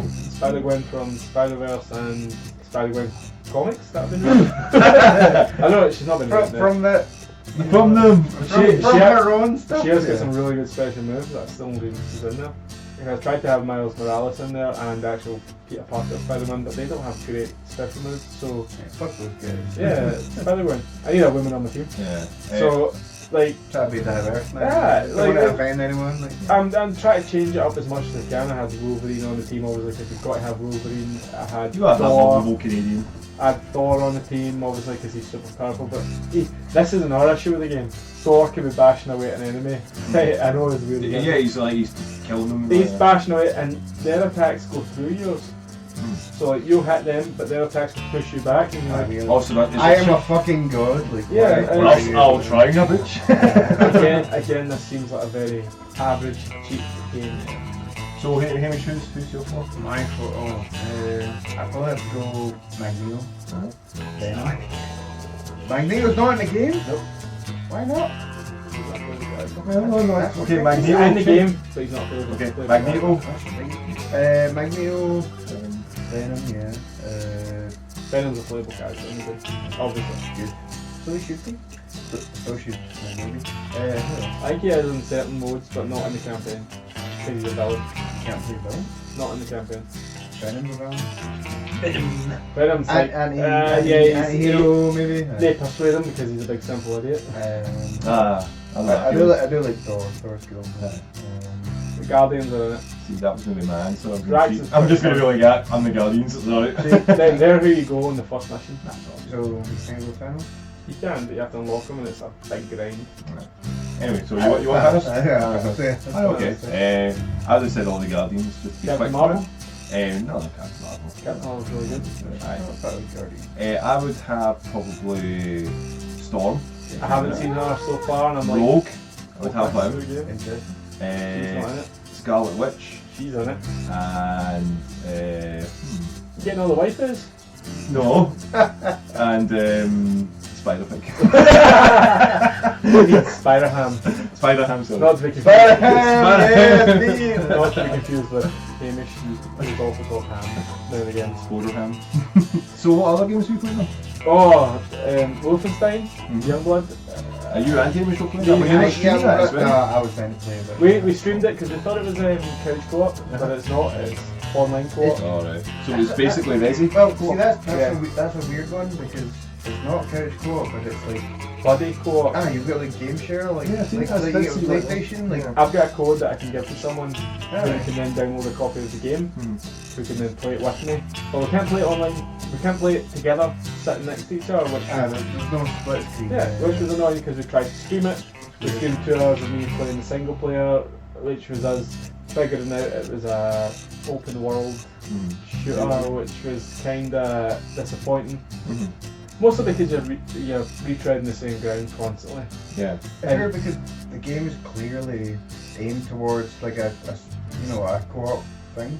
Yeah, it's because it's the sisters. It literally says at the start, like, you choose these, if you want to be stealthy, blah blah blah, and it says the other, your sister or your other character is going to be getting the other ones. Yeah, and you sort of just like. But you can't actually play it. Which is kind of weird. So you're basically getting the experience cut in half because you're not getting that sort of play because you can't have that option of having someone that's there. It's maybe a limitation of they don't want to slow everything down on the one console. Yeah, because it runs super smooth. Like it runs really nicely, 4K 60 frames, really nice. I haven't put too many hours into it, 3 hours at the most. I will probably go back to it, but the same day that came out, Dom, and the same day Fire Emblem 3 Houses came out. And I've been playing that game, making it sound like I played a lot. I played it like 6-7 hours of that game, and it's amazing. Yeah. I've seen it a lot on our Instagram actually, or practicing Instagram. Yeah, I've been putting it up because I want to know, there's a lot of choices in that game. Like right at the beginning you have to pick one of 3 houses and your story develops from there. You get different characters. Is it true that it's not, like a lot of people were thinking it was going to be like a very Japanese Harry Potter, but without Slytherin? It's like the 3 houses are schools. Yeah. Like, it's a school with 3 houses in it, like which people can relate to Harry Potter. I've played Fire Emblem Awakening, I've got it on 3DS. And it's a level-based strategy RPG where like everyone's in a grid and you have to use your characters in the same. Yeah, is it Final Fantasy Tactics and sort of ones that have movements for that? That is in this game a lot. The battles are that, but there's a lot of RPG creating relationships and going to lunch with certain people, training people, lecturing people. You do have like a time scale and all that as well. Yeah, so you've got there's time a management calendar. as well. Yeah. Oh, I don't like it. I hate that in games. I like this. But it gets you to think more of like what you're planning to do. Well, here's see like Dead Rising games, and there's like a time limit. Oh no, but it's like there's a calendar and you press like if you've done everything you want to do for that day, it goes on to the next day. Yeah. Alright, so that's fair enough. See, like, was it the way the Dynasty Warriors used to do that? So like when you're making like they give you so much time, man. Yeah. They gave you like 60, 90 minutes for a match, and you can do it in 5 minutes. Well, that's the thing, like, I'm training. I've got a team, right? And we've all got personality, and they all do separate things. Some are bow guys, some are lance guys, some swords, some axe. And you're like actually like their personality. I'm going to take them, and this person and this person and this person with me. You sure getting loser coming in? Yeah, like, and I've got certain characters. I'm well more fond of these than these other guys. So is it because their personality's a lot stronger than what their attributes would be, or it's is a it super Japanese RPG? Fancies them. It's like the boys who fancies. Yeah, especially the handsome boys. I'm enjoying it so much. I get quite addicted to it to the point where I've been playing it up until like 2-3 in the morning and then falling asleep to it. So which is great for the handheld. Yeah. So I can take it to bed and then I can play it on my TV. I can take it to work. I can like take it everywhere with me. That's why I love the Switch. That's why I was one of that when I had that problem so we played Breath of the Wild, man. Like that's what it felt with me. Breath of the Wild was a game that I just could not put down, and having the Switch was like, it was a blessing and a curse because you can play it anywhere, but like you're going to be stuck, this thing attached to you. This is like another body part for you for the next couple of weeks. But I was interested in getting it because of that. Like, I mean, I've got a lot of people that have been suggesting it to me because I'm a big fan of like Persona games. Yeah, and it's very like a Persona vibe to it, where it's like you're building relationships. They didn't really have much of that in the older Fire Emblems, what I've said. No, Awakening had mostly just levels where you had a set amount of characters who did different things and you were like figuring out a strategy and tactics to get them to win that battle. Now you're training these characters to get better at bow, lance, armour, ranged attacks, flying attacks, and you're like, right, so my team needs this. I actually like this character, and you train them. And is it a morale system as well? Like when your team's got a morale, high morale, you the battle enthusiasm.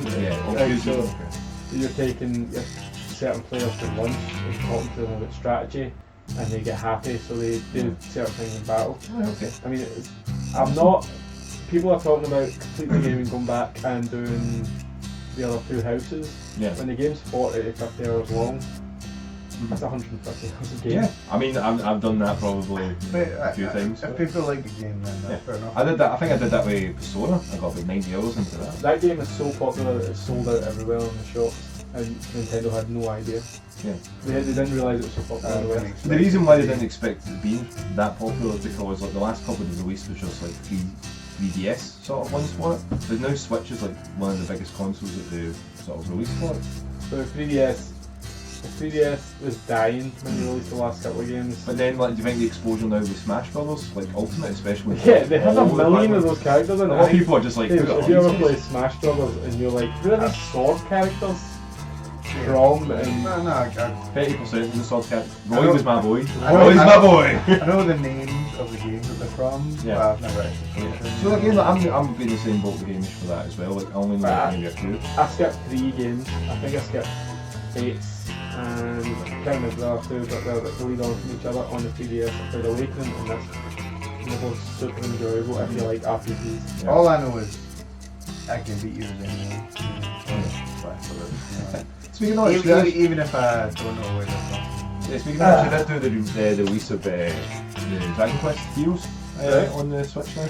For the on the Smash Bros. Ultimate is the new characters for it. Pretty good. I didn't play Dragon Quest. Dragon Quest, like the Heroes abilities. and 11 And Dragon and Builder. Builders. I need to play all the Dragon Quest. So, Drawn by Dragon Akira Quest, Toriyama. Did that not come out on like a 360 and it was like 90 hours long? I like Blue Dragon Dragon. Dragon Quest? No, Blue Blue Dragon. Blue Dragon, no. It's the same sort of idea. Ah, it's close See, the enough. thing is, the characters was designed by Akira Toriyama. Akira Toriyama, who wrote and designed Dragon Ball characters. So many dragons, mate. So many dragons. They also did Dragon Quest characters, like so they all look I similar. love those dragons. It's the same with You like love Chrono Trigger as well. If you've seen that, like that was a big PlayStation favourite, and that was done by Akira Space. Toriyama as well. Space. Then, sorry, no, PlayStation. No, it got released in the PlayStation. Sorry about that. So boys, Sneak speaking of boys, I mean that's a very bad segue there. Oh, good segue. So we all watched Amazon Prime original TV show The Boys. So did you guys know anything?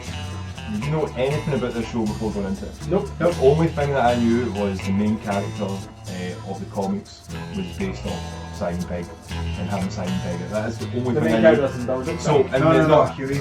Huey in the Oh, comics Huey. is Right. actually drawn like Simon Pegg. That's the only thing that I knew. I was like, oh, that guy looks like Simon Pegg. Hence why well- Simon Pegg's in this. Oh, Well, right. makes him his dad. Apparently, Simon Pegg was meant to play Huey, Right. but it's been that long. He's, too old. He's 40 odd. Yeah. Which is a wee shame, Yeah. because he really wanted to, be Huey, but it's just taking that long to make the film. But The Boys is like a TV show. Yeah. TV show. graphic novel written by Garth Ennis. Yeah. The graphic novel is an ongoing It's a series. graphic novel. Is it an It's ongoing still ongoing. But I've checked after the fact, seen this, and this Garth show. Ennis is a Northern Irish comic book writer who not hates, but he deconstructs superheroes. He does not. He's been on record saying he does not get superheroes. He doesn't get He's not a popularity. fan He's not a because fan. there's so much of them.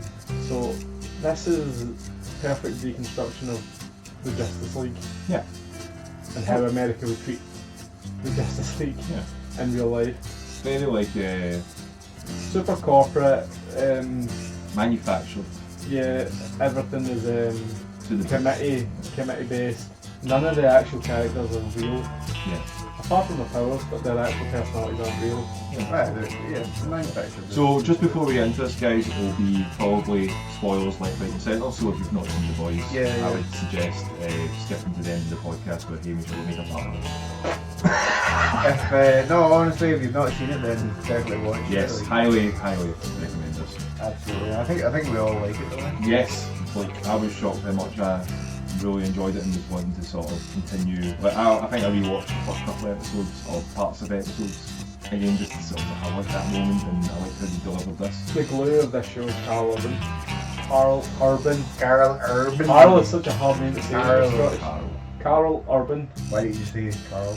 Carl. Carl. That mean you don't Carl! have to say that. Carl. Carl. Anyway, Carl Carl Urban Urban. he is actually fantastic. He is brilliant as Billy the Butcher.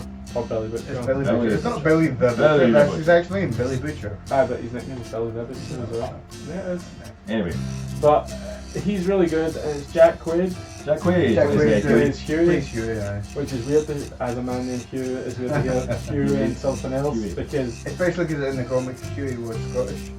Yeah, so having that first episode, obviously, with like Huey's missus yeah, getting obliterated. the character that's meant to represent the Flash runs straight through his Adrian. girlfriend. Adrian!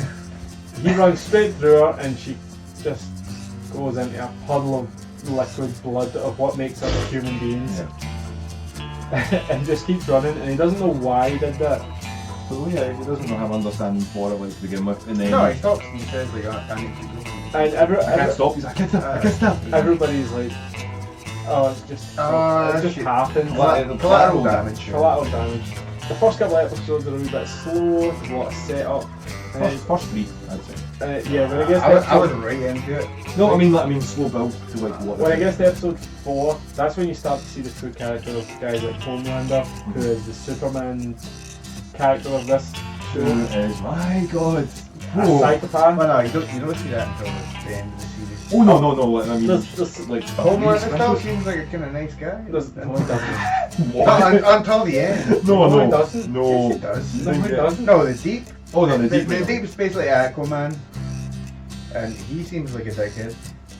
Homelander seems okay until Homelander like halfway through. spoilers, let a whole plane of people die, Well, of course. Yeah, that's fine. and like some other people. Well, no, that's different. The thing He about had to let Homelander the whole, like, he gave his reasons why he couldn't. But see, save that's that plane. so. The thing that was very interesting about that was the fact is like I can't do that. It's not that he can't do that. He didn't want to do that. That's what Yeah, makes him a No, he gave me psychopath. reasons why he couldn't do it. why couldn't he do it?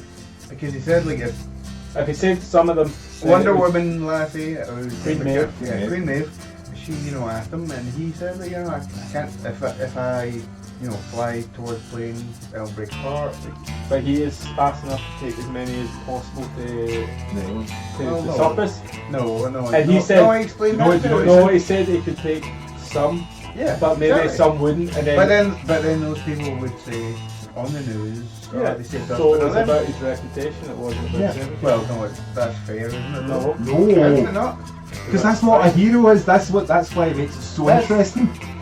That's why it's like because you That's- you wouldn't expect the That's the whole Superman. point about the company. It's about image. Like, Yeah, but then you wouldn't expect the guy that's supposed to be the Superman always to act like that or Yeah, to think Superman, so right? selfishly. No, That's if- selfish. Right, if he had done that, right, and then for a fact that the story that would have came out would be he didn't save all these people, he would never be seen as a hero again. So that's what it's interesting for because the way that they sort of marketed these characters in the show. Yeah, as the Justice League, Superman is meant to be selfless, so his actions are selfish.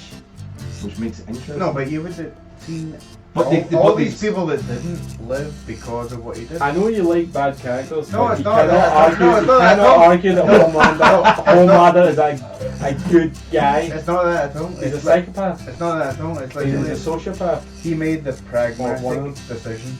pragmatic. What's a pragmatic decision? Saving some or saving none? It depends. No, that's no, That's a loaded no, question. No, that's not fair. Why? Okay. Because it's not to do with. So his job as a hero is to save people. So is it Well, to save it's all the not- people, well, or is it to save some of the people, it's not just to save people. It's to inspire. or was it people a also? corporate decision? Yeah.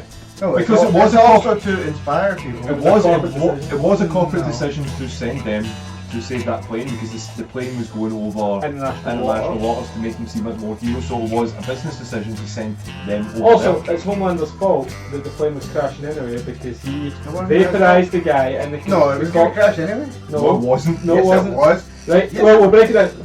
We'll break it down. We'll go into the control, the cockpit. Okay. There was a pilot and a terrorist. Homelander laserized the whole cockpit when he didn't need to. You didn't need to. No, he did that because the terrorist was going to kill the pilot.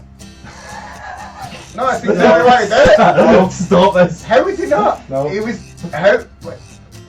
Of course he was. If you are a guy as powerful as Superman, you can stop that guy Without using without laser eyes. wrecking the plane. How would you do that? Laser just that guy. The guy had the pilot, Right. gun to his head. Right? He was gonna kill him. Right? So why did Homelander there would have be to no wreck the pilot? cockpit? Oh. That was the point where Queen That doesn't make a difference. That's what Queen Maeve, Maeve- Queen Maeve sat down and went, "Do you know how to land a plane?" And he said, "It doesn't matter." Doesn't matter. Yeah, it doesn't matter. I don't know. It doesn't matter. Because he So wrecked Because he it. wrecked- 'cause No. he What was he wrecked the But he cockpit? said he doesn't know anyway, so it wouldn't have made a difference whether the It cockpit would have. This is insane. was. No, Oh my God. no. He said he didn't know Harris, anyway. you are clutching at straws that No. are flying away. No, literally, The he straws said. flying No, away. he literally said he didn't know. It wouldn't matter anyway because it's ruined. Where is your argument? Because he No, ruined yeah. it. Because he ruined it. Yeah, but he said it didn't matter. Because he ruined it. Yeah, but he didn't know anyway. So he didn't have to wreck it. Yeah, big fucking like that's no. Listen, that's not a thing. Right. Say it was fine. Aye. He said he didn't know how to fly a plane. Exactly. So, But then so they were how's it gonna land it anyway, whether it's right or They were not? But we going to could have tried. They could they have tried. Oh, they could have They could have tried. got air traffic control to talk Hence them why through she- it. No, because That's why Queen Maeve said then she went air traffic control. I can't get to them. And they went, it doesn't matter anyway because I've wrecked the fucking cockpit. Oh well, Right. fuck this is out. It's all Homelander's so you trying to say? reckless fault. Are you trying to say that if you heard someone on a fucking like headset, Yeah. this is how you fly a plane. This is how you land a Superheroes. plane. Have you seen Airplane? Have you seen that movie? Yeah. I didn't leave these. Like, My What point I'm is saying that makes no difference. You can't just be Homelander- told how to land a plane. Homelander could have saved people and didn't. And that's why So he's say back. like, so the point is, Hamish, this is the thing. So say if like he didn't completely laser the cockpit and he'd stopped that terrorist, yeah, they can't land that plane. Exactly. Can't land that plane. Exactly. Well, hold on, you know what Homelander could do? Rescue everyone up there because the plane's not going to They catch. couldn't have rescued Yeah, everyone. because they No, could have pulled the plane back. No. Could have kept the plane level. How No. could they not? The plane They was fine. couldn't have because he literally said that, like, I can't take everyone, what was it, like 300 miles, something like that, to the land? Or You know why? Because he- 100 miles. Do you know He why? couldn't just take everyone. And then the You know people- why he didn't want hold to? on, the people that he took Right. would have literally just said, oh well, they left the other people to die. What if Queen Maeve kept the plane going until it got near America and he saved as many people People as he should could? keep the plane going, sorry. You just pull the stick back. You don't have to land it. You just keep the Yeah. stick back. You would keep it afloat. You would think You would like keep a it flying. you would well, think he what did he- his thing. Yeah. Where- If he has the How powers of far was it Superman- off the ground? If he has the How powers, far was it off the I ground? don't know. It didn't tell you. Yeah, exactly. It didn't tell you. So maybe must it was have been almost under- it must have been crashing. underpinning. Maybe it was almost crashing. If he has the powers of Superman, he could have done that. Yes, he could have. No, and he explained this as well, like, and she said that she. Your no, argument no, is terrible. No, he listen. could have saved people Listen. and Well, Okay, see, if okay, you watch okay, it, guys. she said, like, why don't you just lift the plane up? And then he That's said, not what we're talking about. No. We're talking about how he could have took people to the surface, and he said, "Nah, The because I surface can't. of what? I probably can't save all of them, so I'm not going to save The any of surface them." of what? Right, agree with me here. He said, "I can't save all, so I'm not going to save any." Yeah, because they would grab Right. him in. So how is he a hero? I'm not saying he's a hero. How is he a good person? I'm not saying he's a good What are person. you I'm saying? saying that he made the right choice. For what? For his reputation. Yeah. Is that it? Is that is Yeah, this for you? yeah. That, He works, And you don't think that's- he works for a company that is, like, and it's clearly shown all the way through the show that, you know, They're in there for the war. your the war reputation, you know, makes difference. no, I don't get your argument. You're just agreeing with the bad guy again. I'm not at all. It's Okay, like anyway, it's Thanos What, all what, over again. what Anyway, should you have done then? right, What You should have done? said as many people as I could. Ladies So and two gentlemen. people. He shouldn't have lasered the whole cockpit. So he should have saved two people. I could have said two people. Well, that's literally How what fast he can said. Superman fly? I don't know. Faster But than they the light. literally talked about it in the show, so don't talk about Superman. Right, could he have saved So some people? can you remember? Can you remember the way that he acted when the cockpit was gone? Can you remember the way he was very aloof, like whatever, doesn't matter. He was very like narcissistic and all, but he was very like passive. He's like because he doesn't see Well, people. He doesn't I mean, see people the way we would see people like a human life. He's like, doesn't matter. Would I you? can't be arsed. Yeah, his attitude is. I'm sorry. If you guys were Superman, would you really care about people? This is a point that doesn't make you a good hero or a good person, or even making the best decision. That's what they had with Brightlight, you know that when she was Brightburn. Brightburn's not Brightlight. Watch that. Brightburn when she was like what they have with her. That's why like her character is so interesting, probably because she's coming from the perspective of like, I'm a hero. I'm here, for the good. I'm here, and then when she goes into this sort of oh no, I thought you were talking about the film Brightburn. Are you talking about the? No, I'm talking about the character Starlight. Starlight, the character. Sorry, the character Starlight for her. Well, she's naive, isn't she? But then like she came across and she says like there's good in everything. It's good. You're a hero because you want to like rescue people. You want to save people. You're not here just for yourself. You're not here to make movies. You shouldn't be here to do that. Like that's things that should come along with it. It shouldn't be not the core. Hero if you follow corporate. I'm sorry, you guys have seen Man of Steel, you guys have seen, Batman vs Superman. Mm-hmm. People die in that. Right. That whole building fall, like, is that Superman's fault? Yes. No. How is it Superman's fault? Can he be everywhere at once? That was the criticism of Man of Steel. Yeah. Can he be everywhere at That once? was the criticism of Man of Can Steel. he be everywhere at once? Yes, he can. No, he can't. Yeah, if he can move faster than the He speed can of go light. fast as fuck, but he can't go everywhere at If once. he can go faster than the speed of light, he can stop those things happening. Can't be everywhere at once, That's why like Batman No, v he can't. That's why Batman v Superman happened, because of the destruction of Batman, because of Superman. And she Yeah. never came for it. Why should he? He Because can't. he caused that. He can't be everywhere at once. That's the problem. You're thinking about it on your terms. Yeah. You're not thinking Unless- about it on a god. You're a literal god. Unless you're the Flash and you can go back in time Superman is proven because you run faster so than the fast. Flash. Okay, and again we're getting into like sort of. This is season. comic book Okay, wildness. That's we're swinging wild. So But- what the point is that Homelander. Homelander. We have to cut some of this out. the Homelander argument, like Homelander is a psychopath from the get go. Yeah, like he's he a knew something was horrible up. person. He's yeah, he is like. Yeah, he is. Yeah, I'm not saying he's not, but he made some right decisions. No, he doesn't. Yes, he The did. plane one was the right decision. Okay. Well, For example, like when he says like, I just don't want to. It came across as I don't want to do that. It's not that I can't do that. Oh, I can't do that. There's no ground there, and it's like, well, you can. See, You again, like what you guys are thinking is like what decision you would make if you had those powers.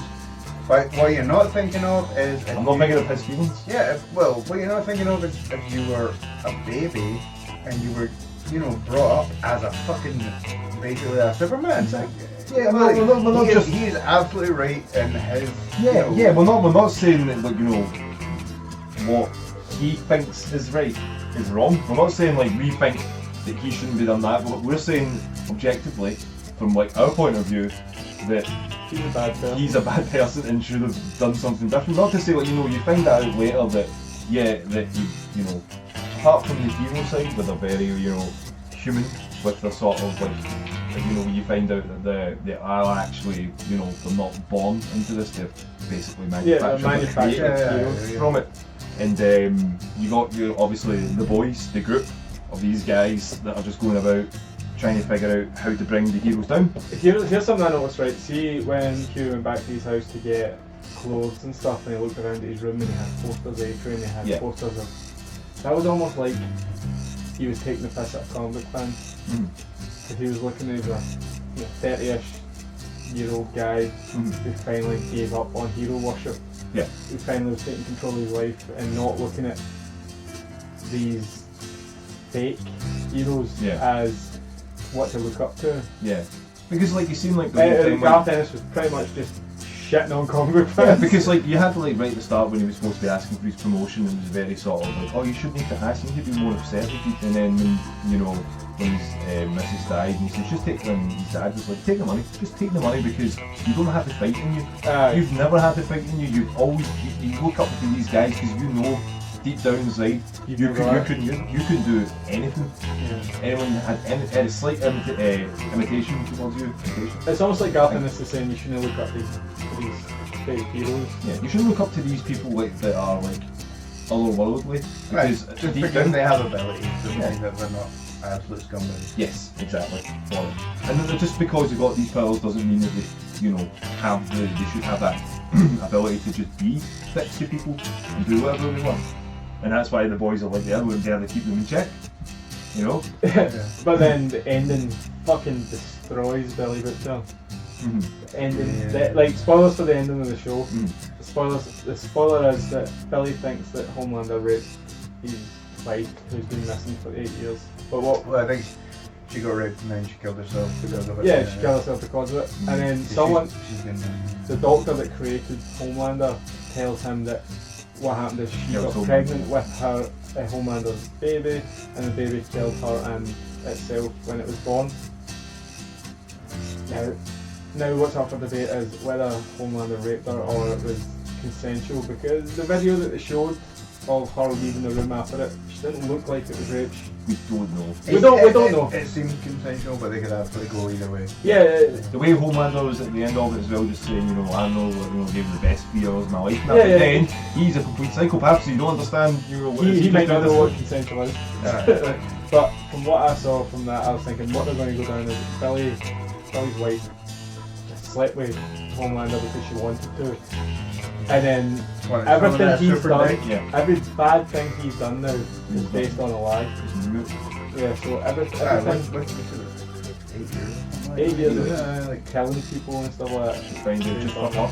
Just to find out information or take down Homelander, who at the time you might have not had any sort of animosity to, because, you know, yeah, it might be like, you know, a psychopathic killer guy and he was being locked into finding out that part near the end, where he was just like, wait, did you just do all this just because, you know, about your goddamn wife, where you thought it was all about this conspiracy? Oh man, you opted into that. Homelander pretty much just saved him when he didn't have to as well, just to almost felt like he was just going, fuck you. But Anthony Starr, Yeah. Oh man, he was cool. He was great, man. like, you know what, the acting all around was amazing. Yeah. That was really Everyone, even the lassie, like she was in she not in Erin Moriarty. Yeah. She was in the first season of Jessica Jones. Yeah. She was really good. Starlight. You also had like Frenchie and all that, like they were all great. Starlight was like the innocent Midwestern girl, with like God, like, you know, believing God and had all that sort of like. Bible basher and stuff. And then like that whole episode that was just her going back to her roots because she wanted to feel like, you know, okay, you know, because like episode 1 is basically, yeah, you're gonna have to suck this guy's dick to get into the 7. Yeah, like, that was the Me Too moment, wasn't it? Yeah, that makes sense because, like, you know, you needed like, you know, they sort of need to be a reality check for it. Like it was like, this isn't going to be like your normal comic book sort of thing. This is like, you know, people, the way people would act, and if they had this much power and they got away with it. That was the start of showing that these people aren't what you think they are. Yeah. And then you have Hero worship is wrong. Yeah. Hero worship in general is bad. You can worship people you've never met. Yeah. So, what did you think about the character translation? I thought it was great. I mean, like, you know, when he was in the bathroom, you know, like, cut that shout, and he's just like, right, I'm just He just walks out naked. and you're just like, what the fuck is that? But then you see him like on, like, you know, doing the celebrity things and that, and having him complaining about not getting the right movie stuff and all that. But you didn't really get to see him in the way that he acted outside. But then when, you know, we had that moment when he was in the cage with Huey, and when Huey was outside the cage and tried to get information for him, and the way he sort of said, you know, I don't really, you know, I can't really do much. I'm just an invisible guy. But you know, what I do most is just watch people. And he sort of talks about that and how he says that's what interests me is the way that people act when you think no one's watching, and he sort of gives you a perspective of how he knows how people react and think. Yeah, and that's a good superpower. Yeah. And he even said that, he's like, that's my superpower. I mean, you know, you can go invisible with indestructible skin, but I thought it was an interesting character because he's not actually in the original graphic novel. Does he not? No, the other member of the 7 is a guy called Jack from Jupiter. Basically an alien, but it's based on DC's, you know, Martian Manhunter. Yeah.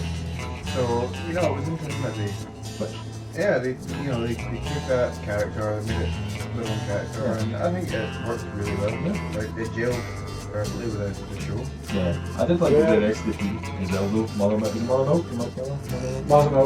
Milk, he was brilliant in the way. Frenchie was excellent. See, like the way they did the camera shot and Huey had the smarts, and then it was very interesting to see this character go from like basically like a loserist type of guy that was going to go anywhere to like, oh, we could do this because at my job, this is how I would sell stuff. Because he did the research previously, he didn't know that he could do any of the stuff that could be used, like hacking into the webcams and doing all the sort of setups for the router, make everything a lot easier. Yeah, there's a lot of hilarious moments in this, especially when Popclaw, who's A-Train's lover, kills her Landlord. Oh man. She like squeezes. What a way to him go, away. man. Yeah. I mean, Oh, she was gorgeous. Like, if I need to go, like that's I don't like it. Were you? Was anyone surprised when Billy Zane showed up? Yes. I was like, Billy Zane! What's that? Haley Joel Osment, you know, as Yeah, well. Haley Joel Osment. You know, Yeah. Mesmer, yeah, he played a good character. Yeah, I like that's Mesmer not- like that, really. Bastard though. Yeah. See, Oh, when he was good though. See when he went up to the roof, I Yeah. was like, he's gonna jump. Yeah. But then obviously he was just meeting Homelander. Homelander, yeah. And never trust the soup. Yeah. Trust the soup. But you know, like, and, Never trust that soup, right? Yeah, that's how I think. in a good way, like, because you know, like, I thought one thing and then something else happened. You know, Yeah.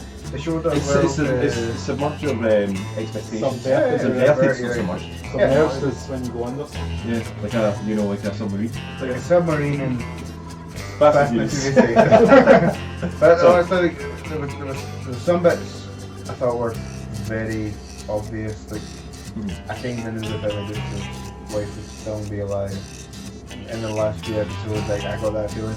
But there were some bits that were just, you know, total. They were surprised, and that's good. That's what you want, you know. What was the Aquaman guy called again? The deep. The Deep. Like, see him basically getting his comeuppance. Yeah, well, he, like, he that- got raped by a woman. Yeah. He He stuck did. her hand in his Yeah, gills. and it was more like a power, but he was like, I mean, he could have stopped her, had strength and stuff like that, but he He didn't because, like, you know, at the time, He didn't feel powerful enough. yeah. And And it's such an even- interesting thing. Even that whole kind of like subplot, like, is interesting. Like, in what show would you see? Here's a superhero who gets sidelined and goes to some shitty place, gets a fucking per diem of a card, and like, oh, you can buy your food. You know, like many other shows would have just left that out, but I think it's also they left it in because it makes it more real. Nah, the fact is so that these connect people with are that still character. human. Yeah, exactly. Yeah, they're still human even though they've got powers, yeah. which is the problem with Homelander. Yeah. It just shows you, like, it's just like, what can you do? What makes, is it the powers that make you human, or is it the human that gives you the stuff? It's, what makes it interesting is the human sides of these guys. I mean, like, A-Train being addicted to the drugs and stuff like that. And it was more like, he knows, and it's like a lot of athletes. It's like, I'm going to reach my peak here. I need to be the fastest man alive, and I don't care if it kills me. And I need this to sort of get by, and I'll do whatever it takes to be number one and always be number one. You thought he was a bastard all the way When through. there's the race between him and the other, I suppose the fastest man alive, like, you get that glimpse into he wants to be, the best, and he says to his girlfriend, like, like, if I'm not the fastest man alive, I'm kicked out, I'm done, Again, that humanises them, like, it's just what they want. But then it's like, you seen like what happened to Huey for it as well, and then he was told by Homelander, the only way, we find out where we told about the drugs, and then off him. And that was like, and he said that was the hardest thing he had to do. And he's like, and he blamed Huey for it, and then he knows it wasn't Huey's fault. He knows it was his fault. He did it. He's the one that put the heroin into our arms. He was the one that killed her. Wasn't heroin, it was Compound V. But but called it heroin and stuff like that. You know what's really interesting? See in the comics, all of the boys take Compound V.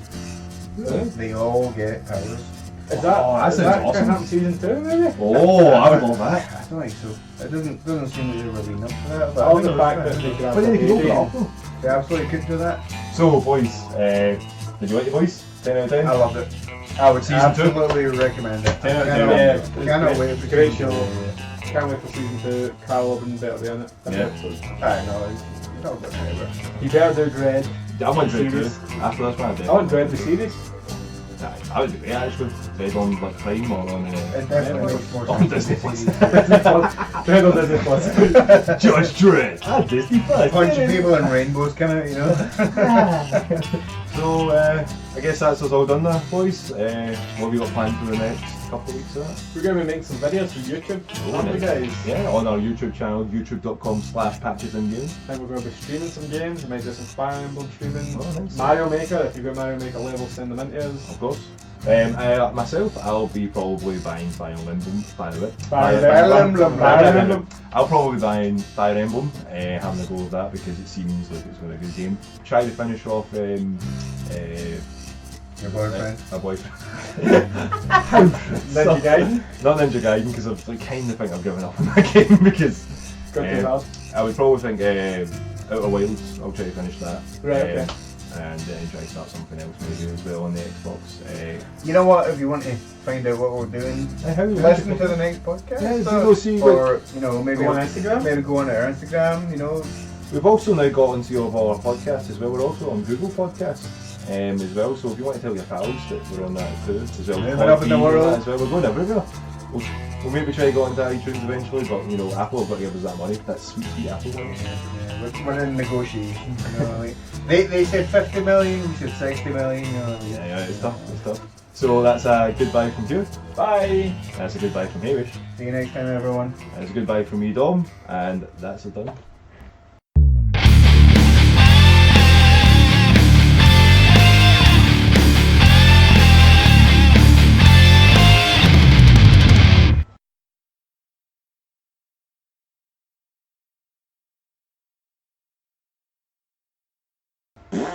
Is it though? That's your fart. I am gay!